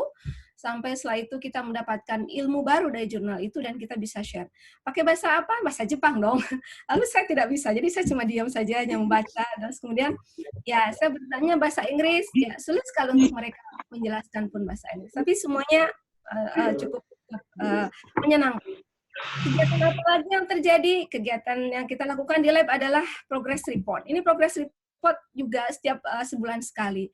Kami harus melaporkan kepada sensei apa yang sudah kami dapat selama 1 bulan. Kalau belum dapat data, tidak apa-apa. Yang jelas harus ada laporan. Walaupun bulan ini kamu ngapain? Saya nyuci Petri, Pak. Saya nyuci ini, nggak apa-apa. Tapi silakan asal ada kegiatan. Jangan diam. Jadi keep moving, keep going. Tidak boleh ada diam pokoknya. Jadi harus selalu ada. Itulah mengapa orang Jepang workaholic banget. Sampai jam 1 pagi, jam 2 pagi baru pulang. Itu karena tuntutan ini. Cukup stres di awal-awal. Tapi sekarang tampaknya sudah mulai terbiasa dengan ini. Oke, untuk selanjutnya, ini adalah beberapa aktivitas-aktivitas yang saya lakukan di lab. Aktivitas yang menyenangkan dan juga aktivitas mungkin yang akademik maupun non-akademik maksud saya. Yang non-akademik menyenangkan bisa saya lakukan, ya kita berbikiwan dengan teman-teman. Terus kemudian ada lagi kegiatan untuk kita masak bersama teman-teman. Kebetulan ada international student juga di kita, dari Rusia, Brazil, Afrika, dari Peru dan macam-macam di lab kita. Jadi kami bisa saling ini juga budaya bersharing budaya. Nah ini pesta yang saya sebut ini, kalau kita sudah mulai jenuh, kemudian kita mengadakan pesta di lab. Ini perlu loh, pesta ini juga bisa supaya untuk ada sedikit agak cooling down dulu, jadi tidak serta-merta jikeng atau penelitian terus gitu ya. Tapi kita ada juga minumnya gitu ya, ada makan-makannya. Ini sushi yang biasanya kita beli. Dan sushi sama, ya kalau ini bir sih ya, yang di depan ini bir. Ya saya cukup minum teh sama minum jus aja di sini. Oke, selanjutnya kegiatan yang lain itu adalah berolahraga. Tentu saja di outdoor maupun di indoor. Nah, ini kegiatan yang kita lakukan. Karena kami ini adalah plant patologi, jadi ya seringnya ya ke sawah, ke kebun ya. Ini adalah yang kita lakukan di sawah, menanam. Ini harus terukur karena untuk penelitian, sehingga memang harus diukur dengan benar. Dalamnya juga harus benar. Juga ini yang dilakukan saya dan kawan-kawan. Berikutnya, cepat saja Mbak Amel, mungkin waktunya juga ini. Oke, nah banyak sekali pokoknya yang ini juga kegiatan pesta itu tidak pernah lepas ya, selalu ada pesta. Jadi ini sebentar, hold on, bentar. Nah ini adalah pesta di akhir tahun. Biasanya kita setelah workshop. Dalam satu tahun kita ada workshop 2 kali, yaitu workshop untuk penelitian selama 6 bulan 1 semester. Itu kita lakukan setiap bulan Oktober itu winter, dan bulan Juni-Juli, harusnya Juli ini sudah ada workshop. Jadi kita presentasi di depan anggota lab berjumlah 30-an, presentasi apa yang sudah didapat selama 6 bulan. Setelah itu baru kemudian kita pesta ini, Bonengkai namanya. Bonengkai ini kalau winter, tapi kalau summer tidak ada Bonengkai. Bonengkai itu pesta minum-minum di akhir tahun. Jadi mereka bisa sampai jam 1 malam di sini. Kalau saya dengan teman saya yang kebetulan Muslim, itu hanya sampai 1 jam aja kita pulang. Setelah itu ya mereka bisa saling minum arak dan seterusnya di sini sampai Bonengkai itu pesta untuk melupakan masa lalu. Jadi akan menuju ke masa baru ya, tahun baru. Ini di akhir tahun. Ya lanjutkan. Selanjutnya, ya ini workshop yang kita lakukan seperti ini. Ya maaf, ini saya ada di belakang ini. Jadi ini ada orang Rusia, Alis teman saya sedang presentasi di sini. Dalam 1 tahun kita ada winter dan summer workshop. Di sini semua presentasi satu persatu. Untuk doktoral itu 40 menit, tapi untuk master hanya 25 menit. Sehingga doktoral bisa lebih panjang dan lebih seperti serasa di defense, seperti apa? Serasa di sidang pada waktu itu kalau doktoral. Ya memang harus mendalam gitu ya. Selanjutnya adalah kita berbicara mengenai apa yang saya lakukan. Nanti dibuat cepat saja. Jadi ini yang saya lakukan seperti yang tadi di Saintek saya ingat Prof. Minhaji, mana kodok, karena saya memang fokus saya di katak ini. Jadi inilah yang saya lakukan. Jadi saya pergi ke sawah-sawah, pergi ke sungai untuk mencari native frog. Jadi frog yang benar-benar ada di situ, bukan alien ya. Jadi betul-betul frog yang khas Jepang. Saya isolasi mikrobanya, saya ujikan. Setelah itu kemudian saya menggunakan DNA untuk mengidentifikasi apa sajakah bakterinya. Lanjut, Mbak. Untuk mekanismenya ternyata ini sangat bagus sekali, bisa semua penyakit-penyakit ternyata bisa dikontrol oleh bakteri yang saya isolasi ini. Lalu untuk mekanismenya saya lakukan dengan HPLC. Setelah itu untuk sampai tahu apa sih struktur compound-nya. Lalu saya akan menggunakan beberapa alat-alat di sini. Ini hanya singkatnya saja. Sebenarnya setiap tahapan ini ada beberapa step. Jadi bisa bakal banyak sekali ini. Nah, itulah yang berjibaku lah ya dengan kerja dengan ini. Ya, saya kira itu, mohon maaf terlalu panjang dan terlalu cepat barangkali. Arigatou gozaimashita gitu. Terima kasih sekali atas perhatiannya. Ijo desu, terima kasih. Ya.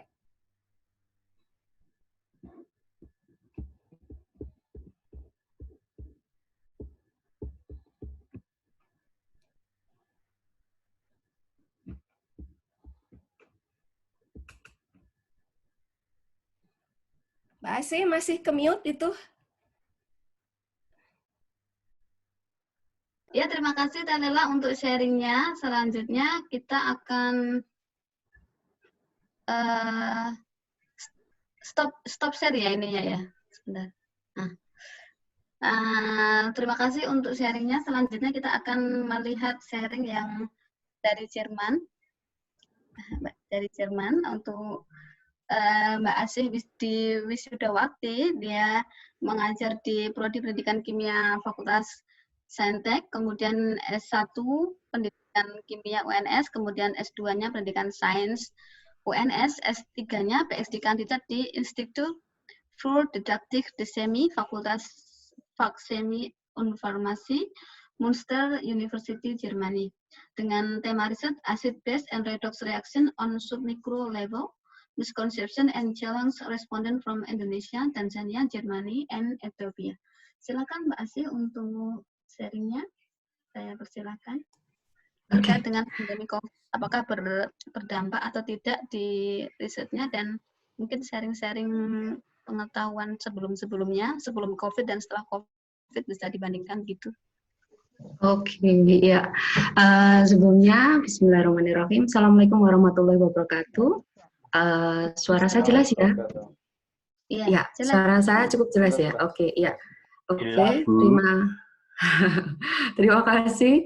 Ya, Jerman. Kalau pasti kalau misalnya kalau melihat masalah COVID itu, kalau misalnya lihat Jerman itu kan, ya yang lumayan outbreak-nya ya cepat sekali dan kita sangat takut pada saat itu ketika tanggal 18 Maret kalau nggak salah semuanya langsung off semuanya itu juga lumayan.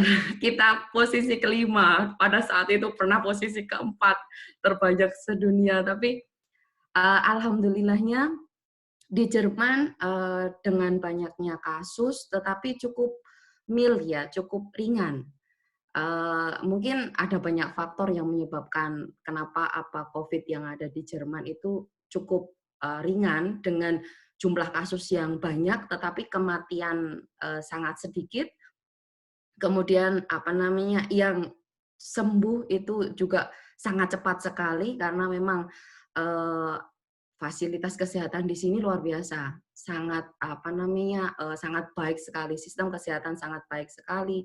Kemudian rapid test juga sangat cepat sekali dan Vaskes atau fasilitas kesehatan sangat dekat, jadi sangat dekat. Ketika istilahnya seseorang mengalami terindikasi, segera bisa menuju ke fasilitas kesehatan yang terdekat itu.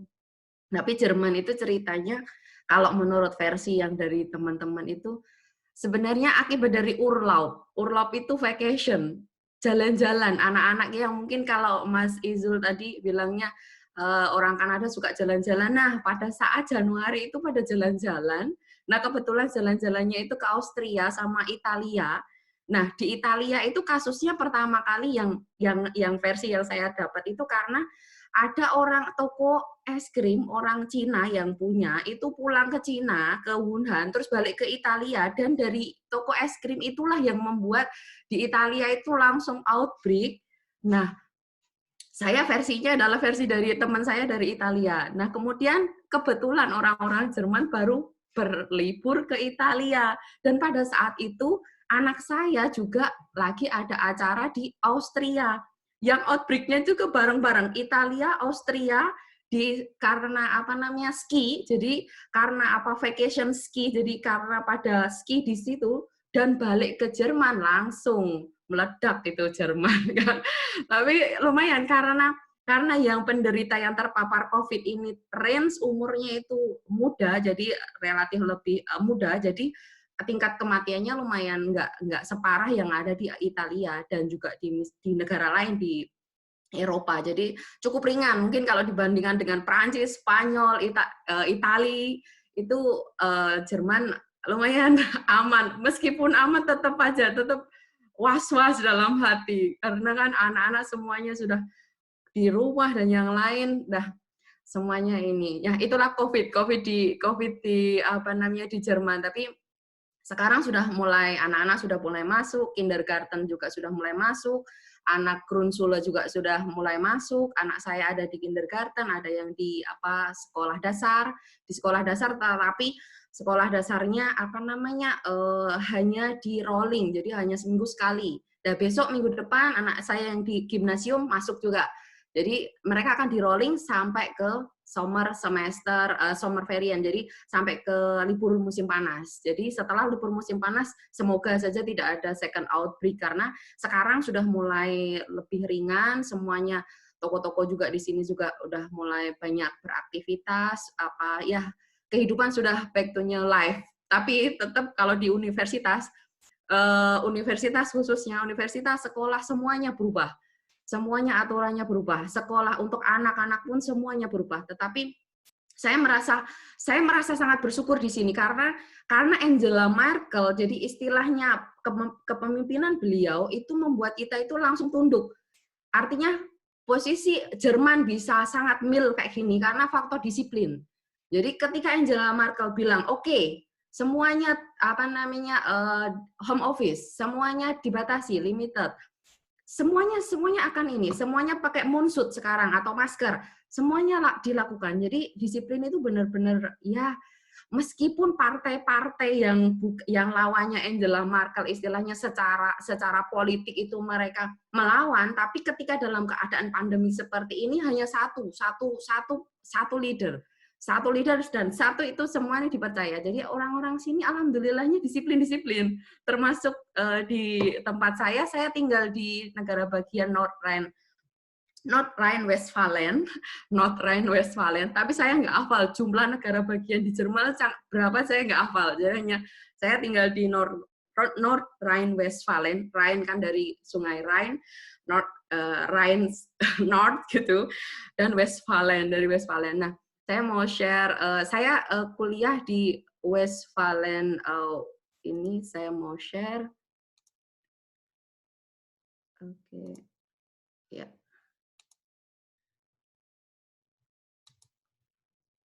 Ya, ini WWU, Westphalen Willem University Münster. Saya ada di semi didaktik Münster. Jadi kalau Mbak Amel tadi, kalau misalnya, oh ini ada titik duanya, bilangnya gimana? Gitu kan. Jadi karena dia umlaut. Münster. Nah ini apa namanya, kampus kami. Ya, ini kampus kami di WWU, Westphalen Wilhelm Universität Münster.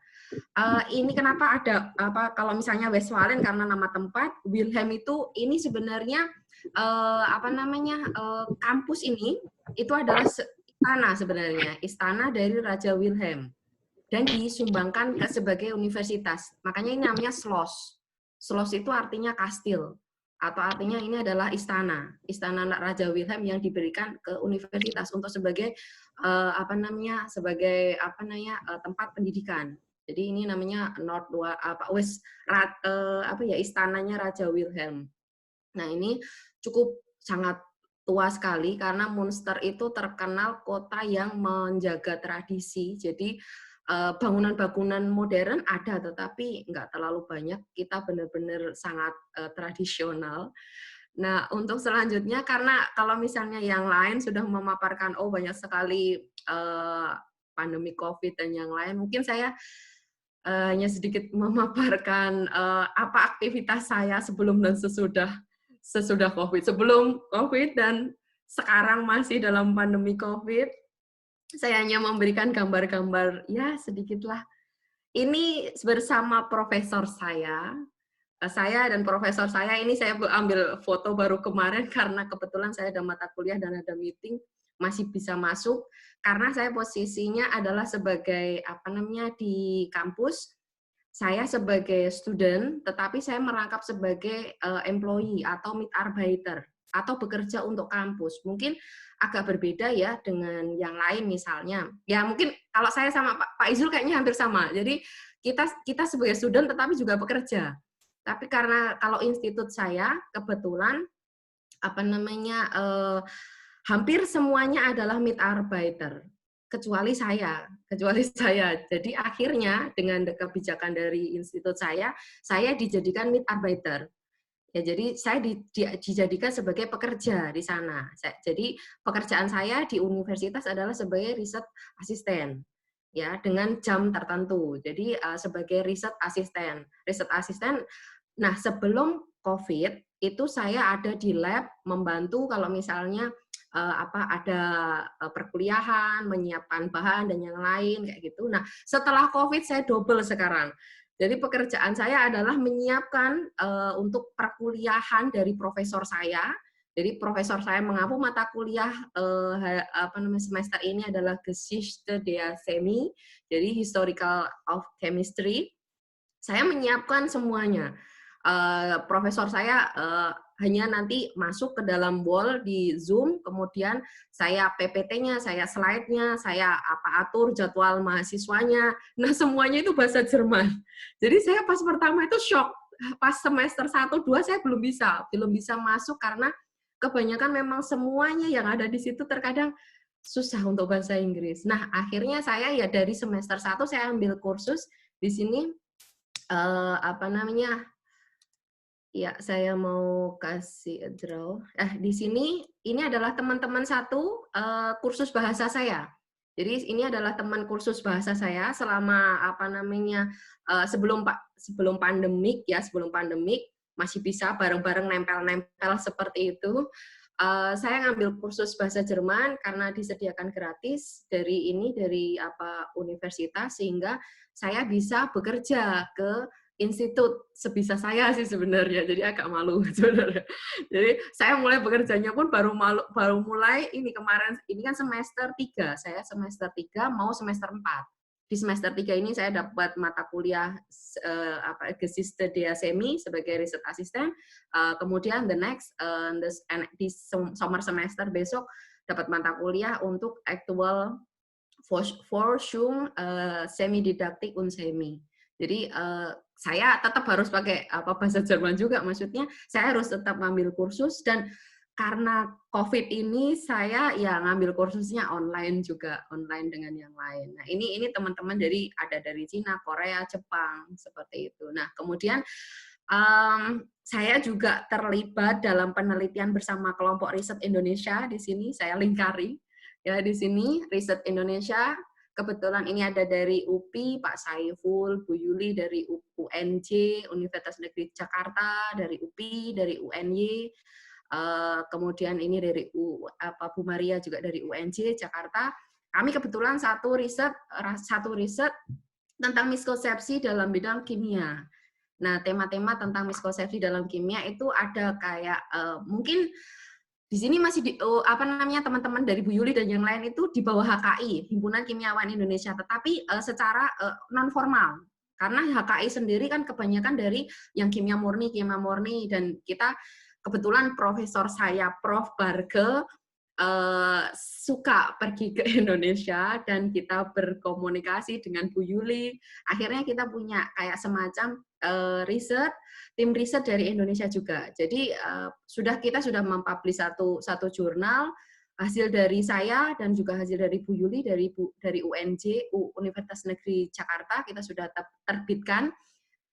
Nah, fokus kita itu terbitnya itu di Afrika. Karena profesor saya itu sangat suka sekali Indonesia, Jerman, dan Afrika. Sebenarnya saya bulan Juli itu seharusnya ke Afrika dengan bersama kolega saya, ada satu tim riset saya. Jadi selain ini tim riset dari Indonesia, saya punya tim riset dari Ethiopia. Namanya Lema. Jadi Prof. Barge sebagai leadernya, jadinya ya karena COVID seperti ini akhirnya semuanya rencana gagal. Saya harusnya Juli ini harus ke Cape Town, kita ketemu di Cape Town karena ada conference untuk IUPAC, dan kami akan bertemu untuk tim Afrika. Makanya responden saya dari Indonesia, data kami adalah data dari Indonesia, data dari Afrika, dan juga ada data dari mahasiswa bachelor yang saya dampingi di Jerman, itu data anak-anak dari mahasiswa dari Jerman. Jadi datanya saya Indonesia, Jerman, Ethiopia, dan Tanzania. Jadi ada satu tim seperti itu. Kita ingin mengumpulkan beberapa data, tetapi mungkin kalau misalnya dalam tanda kutip kok luas sekali ya, sebenarnya enggak. Kita penelitiannya itu sangat spesifik sekali, sangat kecil sekali, tetapi kita lihat dari beberapa sudut dunia. Ini hanya untuk Asia representasi dari Indonesia, Afrika, dan juga Jerman. Jadi hanya spesifik sekali. Nah, ini Profesor Barge. Nah, kalau misalnya Jerman itu istilahnya profesor itu adalah dewa. Karena tanpa approval dari profesor itu sangat susah sekali. Jadi saya mencari profesor saat itu, meng-apply untuk profesor-profesor itu hampir 100 orang saya apply semuanya. Dan memang fokus saya adalah ke Eropa. Jadi saya pengennya adalah ke Eropa. Jadi, kebetulan karena saya memang dari dulunya beberapa dari S1, S2 memang ya suka dengan miskonsepsi. Jadi ini miskonsepsi kalau Mbak Lela tadi yang kodok kayak gitu kan, seneng dengan riset kodok. Kalau saya ya suka dengan miskonsepsi ya. Alhamdulillah bisa ketemu dengan Prof. Barge, dengan ya kalau misalnya bisa dilihat bukunya pasti beliau tentang miskonsepsi dan beliau approve. Jadi untuk mencari profesor sangat susah sekali. Nah, kemudian di sini di WWU saya selain bekerja punya riset juga. karena ini masih semester 1, 2, 3, berarti baru mau ke-4, mungkin belum sedetail teman-teman yang semester 7, jadi saya masih kayak apa ya, masih mencari jati diri kayak gitu, mau kemana sih kayak gitu. Penelitian saya, jadi sembari mencari jati diri itu saya suka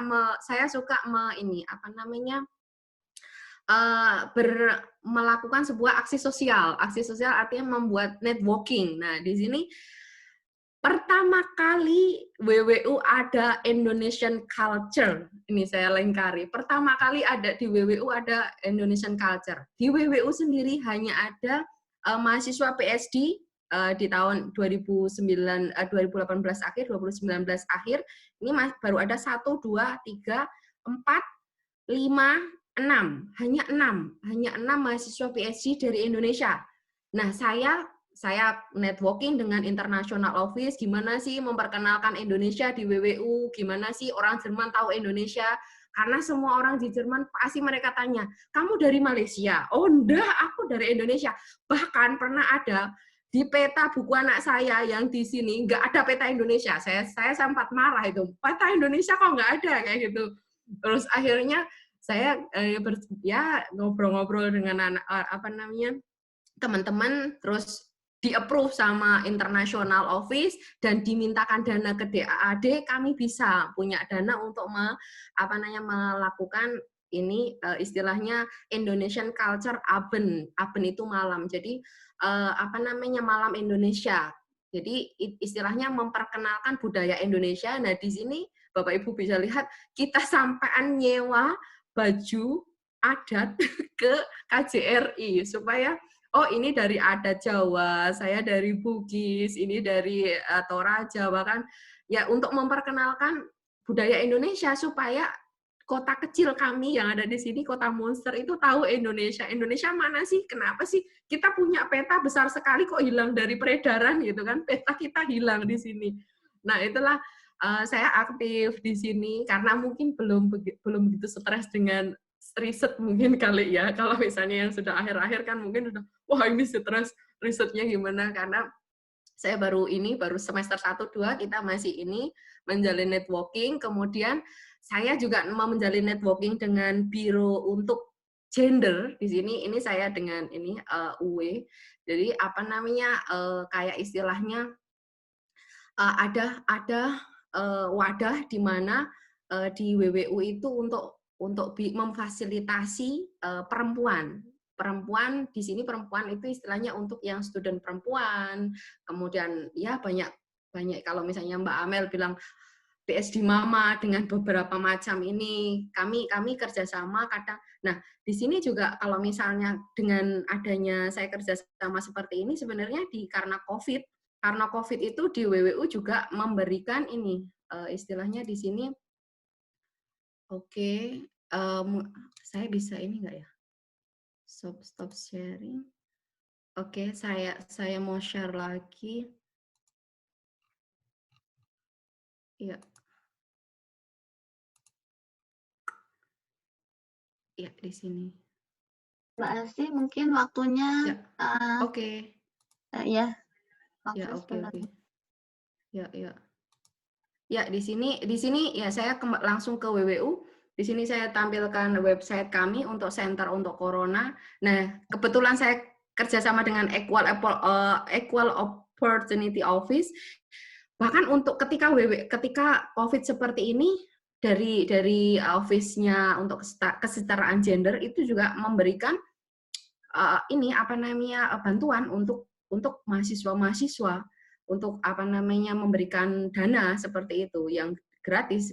Kalau misalnya ada banyak dana yang bisa diambil untuk karena COVID, tapi saya nggak begitu paham di mana untuk pemerintahan kalau per penduduk dapat berapa itu enggak. Jadi saya hanya paham untuk dari ASTA, kita memberikan, ASTA itu adalah semacam kayak lembaga dari kampus yang memberikan bantuan, kayak kemudian dari Office Kesetaraan Gender seperti itu.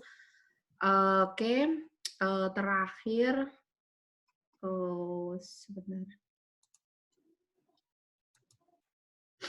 Ya, ini dan juga kalau misalnya sekarang interaksi kami di sini di universitas juga sangat terbatas. Dan ya, ini adalah grup riset kami yang dari ketuanya adalah Profesor Marun dengan semua pekerjanya. Jadi kita sekarang ya semuanya harus pakai online sama seperti yang lain.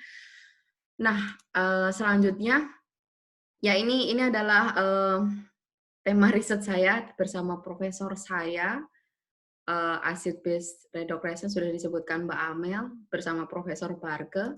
Kemudian saya hampir sama sebenarnya dengan yang lain. Jadi ada bantuan, kemudian ada juga dari pemerintah, dari universitas, kemudian kalau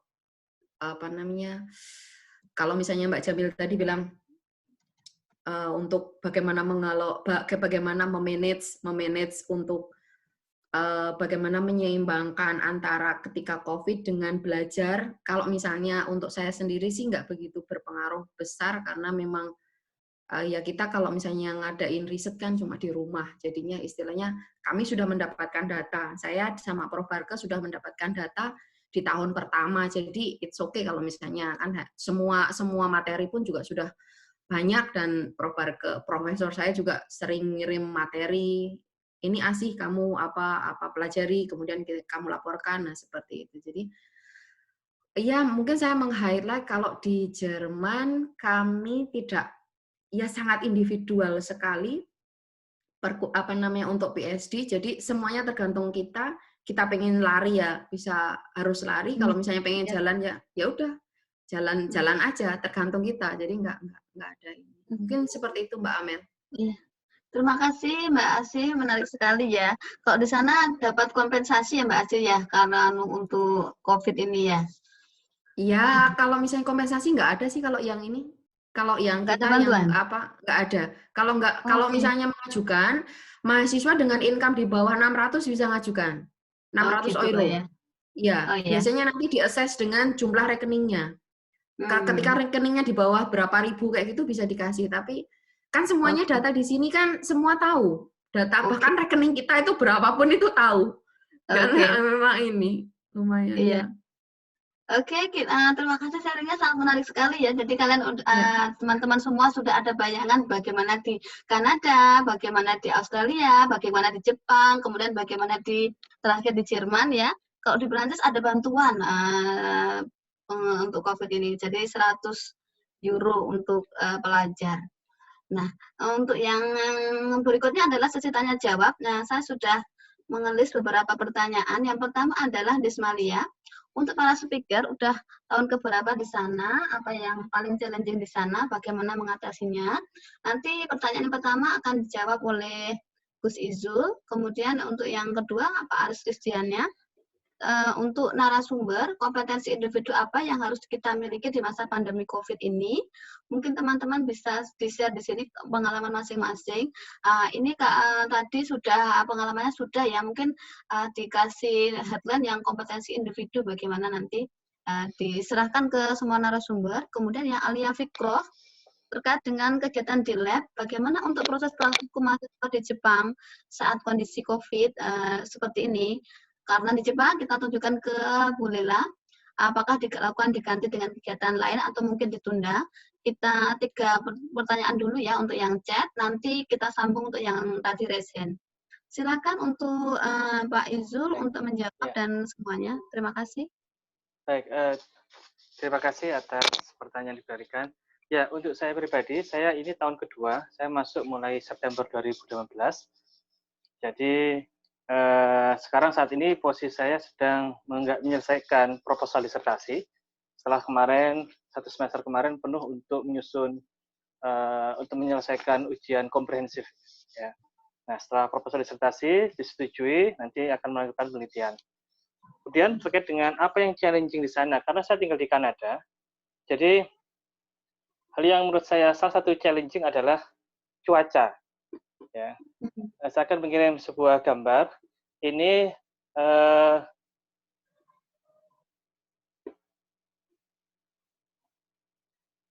ya, ini adalah satu tantangan tinggal di Kanada. ketika ada salju, ada badai, dan ketebalan bisa sampai 60 cm. Dan dengan suhu ekstrim bisa sampai minus 30. Dan salju di Kanada ini termasuk ketika negara-negara Eropa lainnya itu salju berhenti pada sekitar Maret, di Kanada, khususnya di Montreal sendiri, sampai akhir Maret pun masih ada salju. Jadi salju pertama ini turun kemarin pada tahun 2019 ini pada bulan November, dan terakhir turun akhir Maret. Dan ini memang salah satu tantangan dengan suhu dingin ekstrim, ya meskipun itu ada yang ekstrim misalnya di Rusia, tapi untuk teman-teman Indonesia yang ada di Kanada khususnya, karena ini juga berdampak pada perkuliahan. Saya catat sudah ada 2 kali perkuliahan di sekolah itu dihentikan karena badai salju. Kemudian challenging berikutnya adalah terkait dengan peran saya sebagai student sekaligus juga sebagai kepala keluarga. Jadi itu juga menjadi tantangan tersendiri, dan bagaimana cara mengatasinya. Untuk cuaca memang tahun pertama banyak harus adaptasi. Anak saya sakit, pernah seminggu itu karena cuaca dingin ketika winter, dan bisa jadi yang repot adalah ketika memiliki alergi terhadap dingin, itu menjadi hal yang menantang juga. Kemudian terkait dengan tantangan berikutnya tadi yang saya sebut sebagai kepala keluarga, jadi harus membagi waktu khususnya untuk juga ikut memantau bagaimana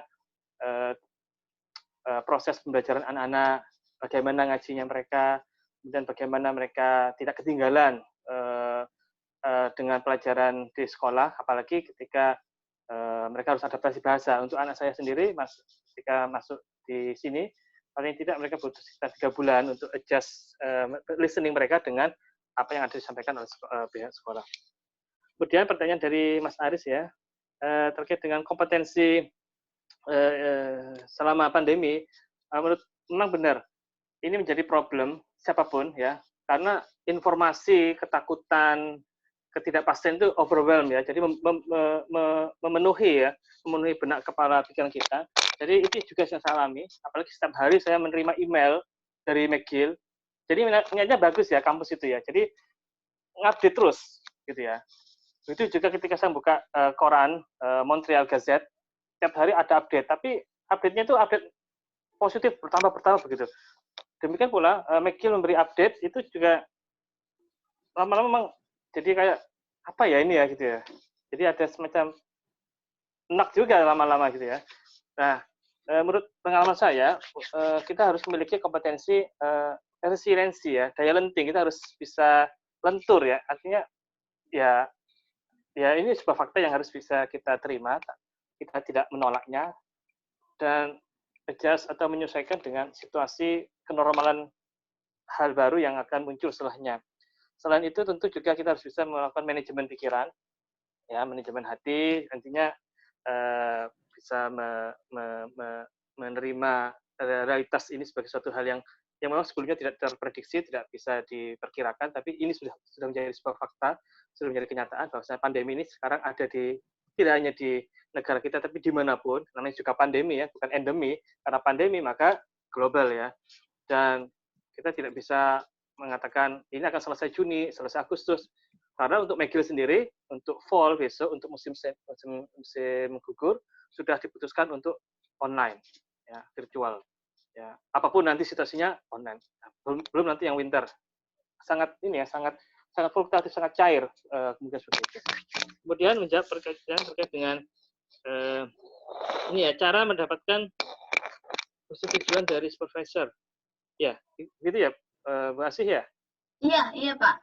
Ya, jadi pengalaman saya dulu, saya ketika mengajukan proposal beasiswa Mora, saya memiliki 2 judul ya. Jadi satu judul itu ingin meneliti Indonesia, satu judul ingin meneliti Kanada.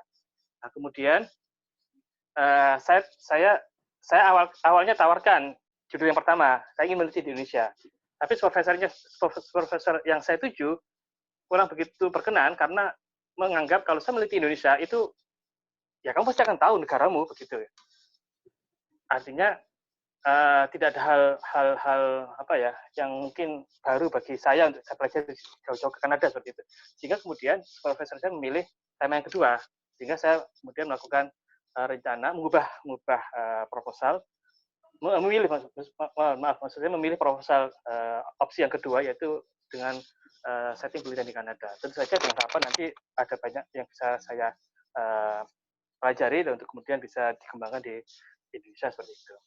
Kemudian ada pertanyaan lagi juga yang sedang S2, bagaimana persiapan untuk PhD? Ya, jadi bagi Anda, bagi teman-teman semua yang sekarang sedang S2 dan berencana untuk S3, perlu juga untuk melihat kesinambungan. Misalnya skripsi Anda S1 apa, skripsi S2, tesis S2 apa. Nah, coba adakah benang merah untuk tema dari S1, S2, dan S3? Itu akan membantu, karena apa? Itu akan membuat Anda memiliki semacam track record, ya, identitas karakter tema yang Anda minati itu apa. Sehingga itu juga menambah poin bagi supervisor, oh ternyata orang ini, dia punya kesinambungan, punya keberlanjutan, punya membangun sebuah reputasi jejak penelitian dari S1, S2, hingga S3. Seperti itu. Dan itu yang saya lakukan. Kemudian jangan lupa mulai mengintip dari sekarang, mulai mengintip kampus-kampus yang dituju, termasuk juga supervisornya, dia sedang meneliti apa, bisa kita lihat dari profilnya yang ada di website, kemudian kita lihat karya-karyanya di jurnal ataupun di biografi atau biodata yang ada. Itu. Sehingga kita bisa masuk, kita bisa menyesuaikan minat kita untuk rencana S3 dengan tema yang sedang digarap atau dilakukan oleh sang supervisor. Begitu? Oke, terima kasih Pak Izul. Untuk yang kolega kita, Pak Aris Krisdiana. Halo Pak Aris, tentang bagaimana tadi kompetensi individu yang harus dimiliki pada saat musim COVID pandemi ini, bagaimana? Itu yang belum terjawab Pak Izul. Tadi sudah saya jawab ya? Udah ya? Iya, ada kompetensi ini, resiliensi. Kompetensi. Iya, sama manajemen pikiran. Resiliensi, manajemen. Jadi daya lenting. Lentur, seperti bambu ya, ketika diterjang angin, dia tidak melawan, tapi ya bisa, gitu. Seperti kelapa, itu kan lenting ya. Gitu. Oke, terima kasih. Semoga yang merasa bertanya tadi paham ya, Mbak Desmalia, kemudian Pak Aris, dan yang sebelumnya tadi Khotibul Umam. Berikutnya akan dijawab oleh Bu Jamil untuk pertanyaan yang terkait dengan dari Ahmad Komarudin dan Khotibul Umam. Salam kenal, saya dari Ahmad Komarudin dari UIN Suka Jogja. Ingin bertanya kepada seluruh narasumber, apa yang perlu saya persiapkan Zawahri untuk program PhD? Tadi sudah dijawab oleh Pak Izul, tadi sudah mempersiapkan proposal, tapi kita akan lihat lagi untuk prodi dari pandangan Bu Jamil begitu. Yang kedua, untuk pertanyaan dari Muhammad Khotibul Umam, saya alumni PEKIM 2012. Mungkin ini anak bimbingnya Mbak Jamil dulu ya. Bagaimana peran fakultas khususnya prodi pendidikan kimia memberikan informasi dan bantuan pemberian beasiswa terbuka bagi alumni. Banyak dosen yang sudah sukses studi S3 sekarang gantian memberikan kepada alumninya. Oke, ini pertanyaan sangat informatif sekali, sangat krusial juga ya. Silakan Mbak Jamil Bu Jamil untuk dijawab. Baik, terima kasih. Yang pertama tentang apa yang harus dipersiapkan. Saya kira kalau mau studi ke luar negeri, persiapan bahasa itu cukup krusial untuk dilakukan karena beberapa universitas, terutama universitas yang renang, biasanya mensyaratkan skor bahasa yang cukup tinggi, misalnya IELTS minimal 7 untuk program-program social sciences atau 6,5 untuk yang lab base atau gitu. Jadi satu bahasa, yang kedua sama dengan Pak Izul tadi, proposal. Jadi kalau proposal itu kalau dulu saya itu buat seringkas dalam bentuk satu halaman sehingga calon supervisor yang kita tuju itu bisa langsung membaca secara singkat gitu ya. Jadi tidak perlu bertele-tele tetapi cukup concise, jadi singkat, padat, jelas. Oh, tujuannya ini, saya mau pakai metode ini. Gitu. Kemudian saya kira yang harus dipersiapkan jauh hari itu kedua itu. Walaupun nanti kalau proposal itu bisa berubah seiring dengan kerja kalau kita sudah ketemu supervisor. Jadi bisa sangat fleksibel berubahnya. Nanti tergantung bagaimana supervisor mengarahkan kita. Gitu saya kira itu yang pertanyaannya Mas Umam. Halo Mas Umam, Assalamualaikum. Jadi informasi atau bantuan pemberian beasiswa yang terbuka untuk alumni itu sebenarnya kalau dari Prodi sendiri biasa kita share lewat grup WA, tetapi sangat terbatas ya. Nanti alumni saya kira bisa menghubungi, kalau di UIN sendiri kita punya International Office, di situ sebagai jembatan kegiatan-kegiatan antara UIN dengan lembaga di luar UIN, di mana salah satunya adalah program beasiswanya. Jadi bisa selalu ngecek website juga itu penting. Website apapun, apalagi sekarang ini kan informasi tentang itu saya kira sangat terbaik ya. Kesempatan untuk apply beasiswa, kemudian informasi-informasi yang terkait dengan beasiswa itu seringkali sudah di-share orang dari grup satu ke grup yang lain. Jadi saya kira kalau peran Prodi sendiri memang sampai saat ini bisa dikatakan masih perlu ditingkatkan lagi untuk komunikasi intens dengan alumni.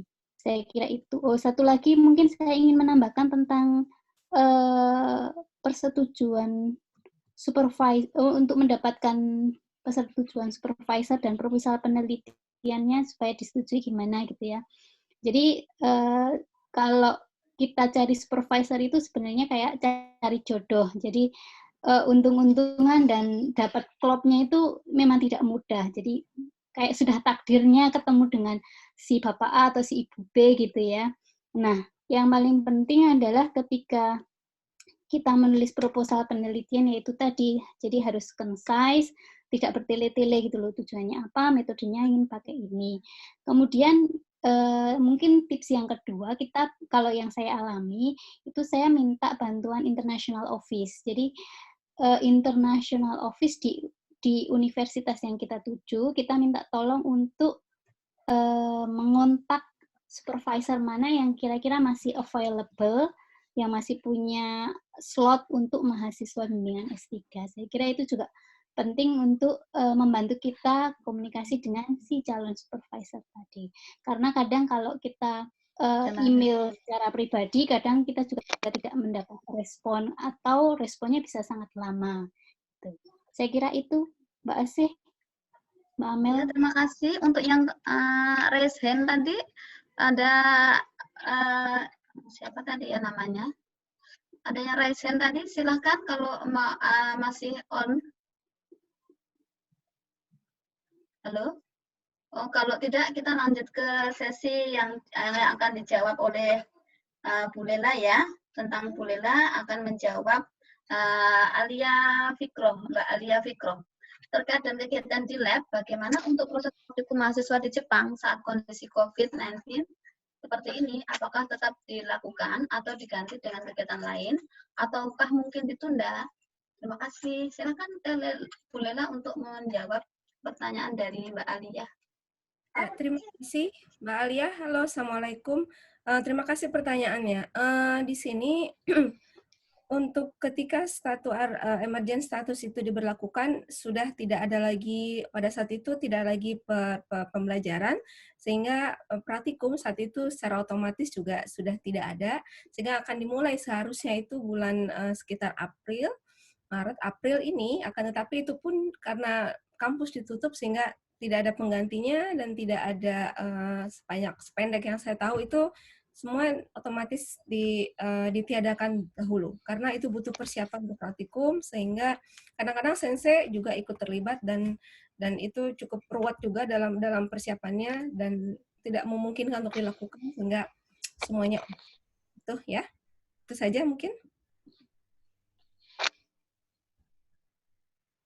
Semoga bisa menjawab pertanyaan. Ya, terima kasih untuk Bu Lela yang sudah menjawab. Semoga yang Mbak Alia tadi sudah terpuaskan ya. Nanti kalau tidak terpuaskan chatting lagi. Berikutnya yang terakhir untuk pertanyaan yang ditujukan ke Bu Asih tentang pertanyaan tentang apa tadi ya? PhD dulu. PhD dulu atau mengajar dulu? Yang PhD dulu. Atau mengajar dulu? Ini ya PhD dulu atau mengajar dulu, baru ambil PhD. Terus kalau di Jerman, kalau ambil PhD, apakah harus kontak supervisor dulu? Silakan Bu Asih untuk dijawab. Oke, ya terima kasih Bu Amel. Ini kalau misalnya saya jawab pasti ada dua versi orang asing atau versi orang Jerman. Karena kalau misalnya versi orang Jerman itu beda nanti. Kalau orang Jerman itu mereka biasanya PhD dulu. Karena ya mungkin yang saya tahu di institut saya, yang saya kita sharing sama teman-teman kolega-kolega saya, itu biasanya mereka kalau versi orang Jerman itu biasanya dari bachelor, kemudian master, mereka langsung PhD. Makanya teman-teman saya kebanyakan anak-anak umur 25 tahun, 26 tahun, dan saya paling tua. Itu sudah paling tua, tetapi karena gini, kalau misalnya mereka PhD itu kan digaji. Kalau untuk versi orang Jerman. Jadi karena PhD di sini itu adalah PhD yang bekerja untuk institut. Jadi kolega saya semuanya adalah anak-anak yang mahasiswa-mahasiswa yang lanjut dari bachelor, master, dan PhD.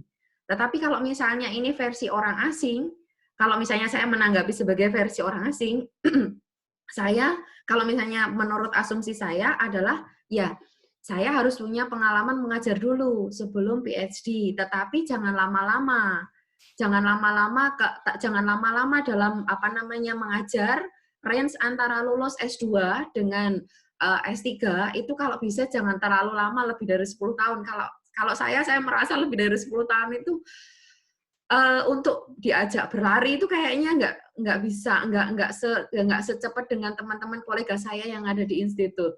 Jadi kalau misalnya planning, kalau versi saya sih jarak antara S2 ke S3 itu ada ya cukup dekat lah, 5 tahun atau 6 tahun itu untuk merefresh lagi, kembali lagi ke ritme seorang mahasiswa itu untuk seorang yang misalnya sudah berumur kayak gitu, ada sebuah idealisme yang kadang kita tidak bisa menempatkan sebagai seorang student. Kadang itulah yang salah satu dalam tanda kutip yang membuat kegagalan dalam PhD, karena mungkin kalau menurut versi saya, jadi kalau misalnya anak-anak Jerman, kenapa mereka langsung ke PhD? Jadi mereka langsung prosesnya itu langsung karena ya kalau untuk institut saya gajinya berbeda. Pasti kalau misalnya sudah lulusan PhD itu gajinya berbeda, dan cara yang mereka tempuh itu berbeda dengan kita. Biasanya kalau untuk institut saya menceritakan untuk institut saya, mereka PhD itu diminta profesor. Jadi profesor yang minta, kamu ikut saya ya, kamu kerja sama saya ya, kamu sama kerja saya ya.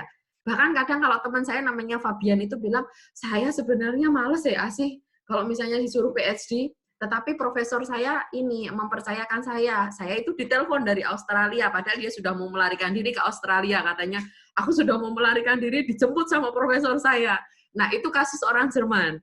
Jadi mereka diminta memang, kalau institut saya, diminta untuk menjadi PhD beliau-beliau. Jadi kalau sekarang sudah ada tambahan lagi, karena untuk membantu proyeknya dari profesor kami. Tetapi kalau misalnya saya tempatkan sebagai seorang orang asing, kalau saya adalah orang asing, untuk bisa mendapatkan PhD, ya effortnya ya kalau misalnya kata Mbak Jamil tadi, udah lumayan ya, kayak itu jodoh, mencari jodoh pokoknya. Kalau misalnya ini lempar ke sana, lempar, cari submit apply ke profesor mana. Nah, kalau misalnya profesor Jerman itu biasanya yang mau menerima orang asing itu biasanya yang sudah open mind dengan orang asing, karena di sini kan agak eksklusif. Jadi Jerman itu kan istilahnya background-nya adalah negara yang kalah perang tetapi pinter. Jadi mereka pun kalau bahasa Jermannya, bahasa Inggrisnya pun, ngapain aku belajar bahasa Inggris? Aku bahasa Jerman aja aku udah kaya, kayak gitu kan. Aku sudah bisa punya segalanya, kayak gitu. Jadi agak eksklusif. Tapi setelah adanya 2015 istilahnya Merkel mengundang refugee di sini, itu mengundang banyak orang di sini, akhirnya orang-orang Jerman open mind. Tetapi tidak mudah untuk bisa membuat profesor-profesor Jerman untuk menerima orang asing. Itu sangat-sangat tidak mudah.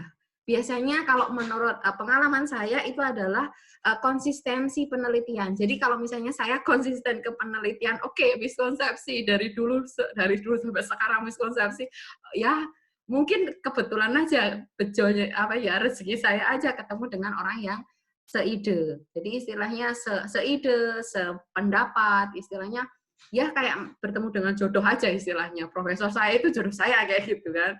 Nah, tapi ada dua versi seperti itu kalau menurut saya. Jadi memang kalau orang sini malahan kalau versi saya untuk jadi PhD itu kadang malah dipanggil sama profesornya. Oke, tolong kamu balik ke Jerman untuk bisa jadi asisten saya seperti itu. Tapi kalau untuk orang asing memang sangat susah. Nah, kalau misalnya prerequisite yang lain, syarat-syarat yang lain sudah disampaikan oleh teman-teman yang lain untuk persiapan proposal, persiapan bahasa dan yang lain. Yang pasti kalau pengen ke Jerman, tidak hanya, kalau misalnya menurut saya, tidak cukup dengan bahasa Inggris. Karena memang, kalau saya katakan tadi, orang di sini eksklusif loh. Jadi nggak mau, kalau misalnya istilahnya, mereka bisa bahasa Inggris, tetapi mereka nggak mau untuk mengungkapkan dengan bahasa Inggris. Membukakan mulut untuk bahasa Inggris nggak bisa. Jadi kita yang harus ngalah, kita yang harus punya target bahasa Jermannya gimana, kayak gitu. Jadinya, mereka kadang paham, kadang kalau misalnya saya alami, saya ngomongnya bahasa Inggris, mereka jawabnya pasti dengan bahasa Jerman. Karena eksklusivitasnya. Tapi sekarang sudah cukup banyak kok yang profesor sini yang open mind untuk menerima mahasiswa asing cukup banyak. Kayak gitu. Dan kalau misalnya beasiswa, kalau di sini sudah ngasih, misalnya pemerintah sini, beasiswanya juga sangat banyak. Tetapi kembali lagi mereka harus, kalau semua orang yang datang ke Jerman, kamu bisa nggak bahasa Jerman? Seperti itu. DAAD syaratnya adalah bahasa Jerman. Jadi kalau misalnya bahasa Inggrisnya, oke, bahasa Inggrisnya 6 cukup, tetapi bahasa Jermannya harus bisa. Kayak gitu. Jadi memang eksklusivitas masih ada untuk orang-orang sini. Kemudian cara mendapatkan supervisor dan juga yang pertama tadi PhD dulu atau mengajar dulu, saya kira ada dua versi. Kalau orang asing ya harus mengajar dulu, karena kalau nggak ngajar, kita di sini nggak punya pengalaman sama sekali. Ya karena kita akan ditempatkan sebagai pekerja. Jadi ketika kita bekerja, artinya kan kita udah punya pengalaman dalam sebuah teamwork, terus kemudian ada manajerial institusi. Itu kita sudah punya pengalaman. Jadi ketika ke Jerman, kalau sudah punya pengalaman bekerja dulu, nggak gagap, meskipun bahasanya adalah beda. Karena secara teoretikal kan manajemen sama, kemampuan berkomunikasi sama, teamwork dalam sebuah organisasi kan sama. Jadi kalau misalnya dalam sebuah institut, kalau misalnya membuat sebuah keputusan itu harus selalu diadakan sebuah rapat, kesepakatan A, B, C dan yang lain harus selalu komunikasi. Nah, itu sama, tetapi menurut saya kalau untuk orang asing harus bekerja dulu sebelum ngambil PhD. Kalau untuk yang di Jerman. Tapi kalau misalnya untuk orang internal Jerman, ya mereka akan lanjut terus. Kalau misalnya anak-anak Jerman yang dari lulusan gimnasium, level tertinggi dari sekolah menengah, mereka sudah akan bachelor, mereka akan master, dan mereka pasti akan doktor. Dan doktor di sini sangat banyak sekali, sangat banyak. Dan itu sangat, guru-guru SMA, SD pun sudah doktor, itu sudah sangat umum. Tapi kalau orang Indonesia, ya kalau saran saya bekerja dulu. Tahu organisasi, tahu memanage organisasi dulu. Oke, seperti itu. Terima kasih untuk Mbak Asih ya jawabannya tadi. Saya rasa dari chat sudah nggak ada semua. Untuk yang tadi resen, apakah masih online? Jelas. Terima kasih. Untuk yang resen tadi ada yang mau resen, masih online kah? Kita tunggu sebentar ya. Jogja udah mau buka, Bu. Oh ya, selamat berbuka Pak. Iya, iya, iya. Oke, karena yang raise hand tidak muncul, mungkin kita akhiri untuk semua sesi kita kali ini di 4 benua menyapa untuk strategi pengalaman studi saat masa pandemi. Selanjutnya kita akan bertemu lagi di insya Allah habis Lebaran ya, tentang 4 benua menyapa lagi dengan tema yang berbeda, dengan tema aktual bagaimana melaksanakan sholat id di saat masa pandemi ini di berbagai 4 benua tadi. Dan mungkin sharing-sharing yang lain yang kita akan sangat bagus untuk diikuti begitu ya. Dari saya selaku moderator, mohon maaf apabila dalam penyampaian kurang dan seluruh narasumber dari Amerika, Australia, Asia, dan Eropa menyampaikan mohon maaf lahir batin, selamat menjalankan ibadah puasa, kemudian nanti disambung balik lagi selamat Hari Raya Idul Fitri, yang mungkin pelaksanaannya masih di rumah. Nanti juga masih di rumah pelaksanaannya untuk sholat id, tidak merasa ya saya lagi baru tahun pertama nih, jadi baru pertama langsung sholat idnya di rumah itu sangat sangat tidak mengenakan, tapi ya harus kita jalani ya. New normal life akan kita jalani setelah pandemi ini. Kita akhiri berbuka. Ya, selamat berbuka untuk Indonesia, selamat berbuka. Mas Izul, Mbak Asi, Mbak Jamil. Ya, Pak. Terima kasih, Pak. Sehat selalu. Ya, terima kasih. Ayo berbuka. Assalamualaikum. Belum, Pak. Belum, Pak. Ya. Ini kami masih jam 9 malam, Pak Aris. Oh, iya. Kita masih pagi. Masih duhur aja belum, Pak Aris. Bukanya setengah 10. Waduh. Ya, sehat selalu ya. Kami ya, berbuka dulu. Salam buat keluarga semuanya. Assalamualaikum. Ya, waalaikumsalam. Jamil. Ya. Kita akhiri salam dari 4 benua. Wassalamualaikum warahmatullahi wabarakatuh. Waalaikumsalam.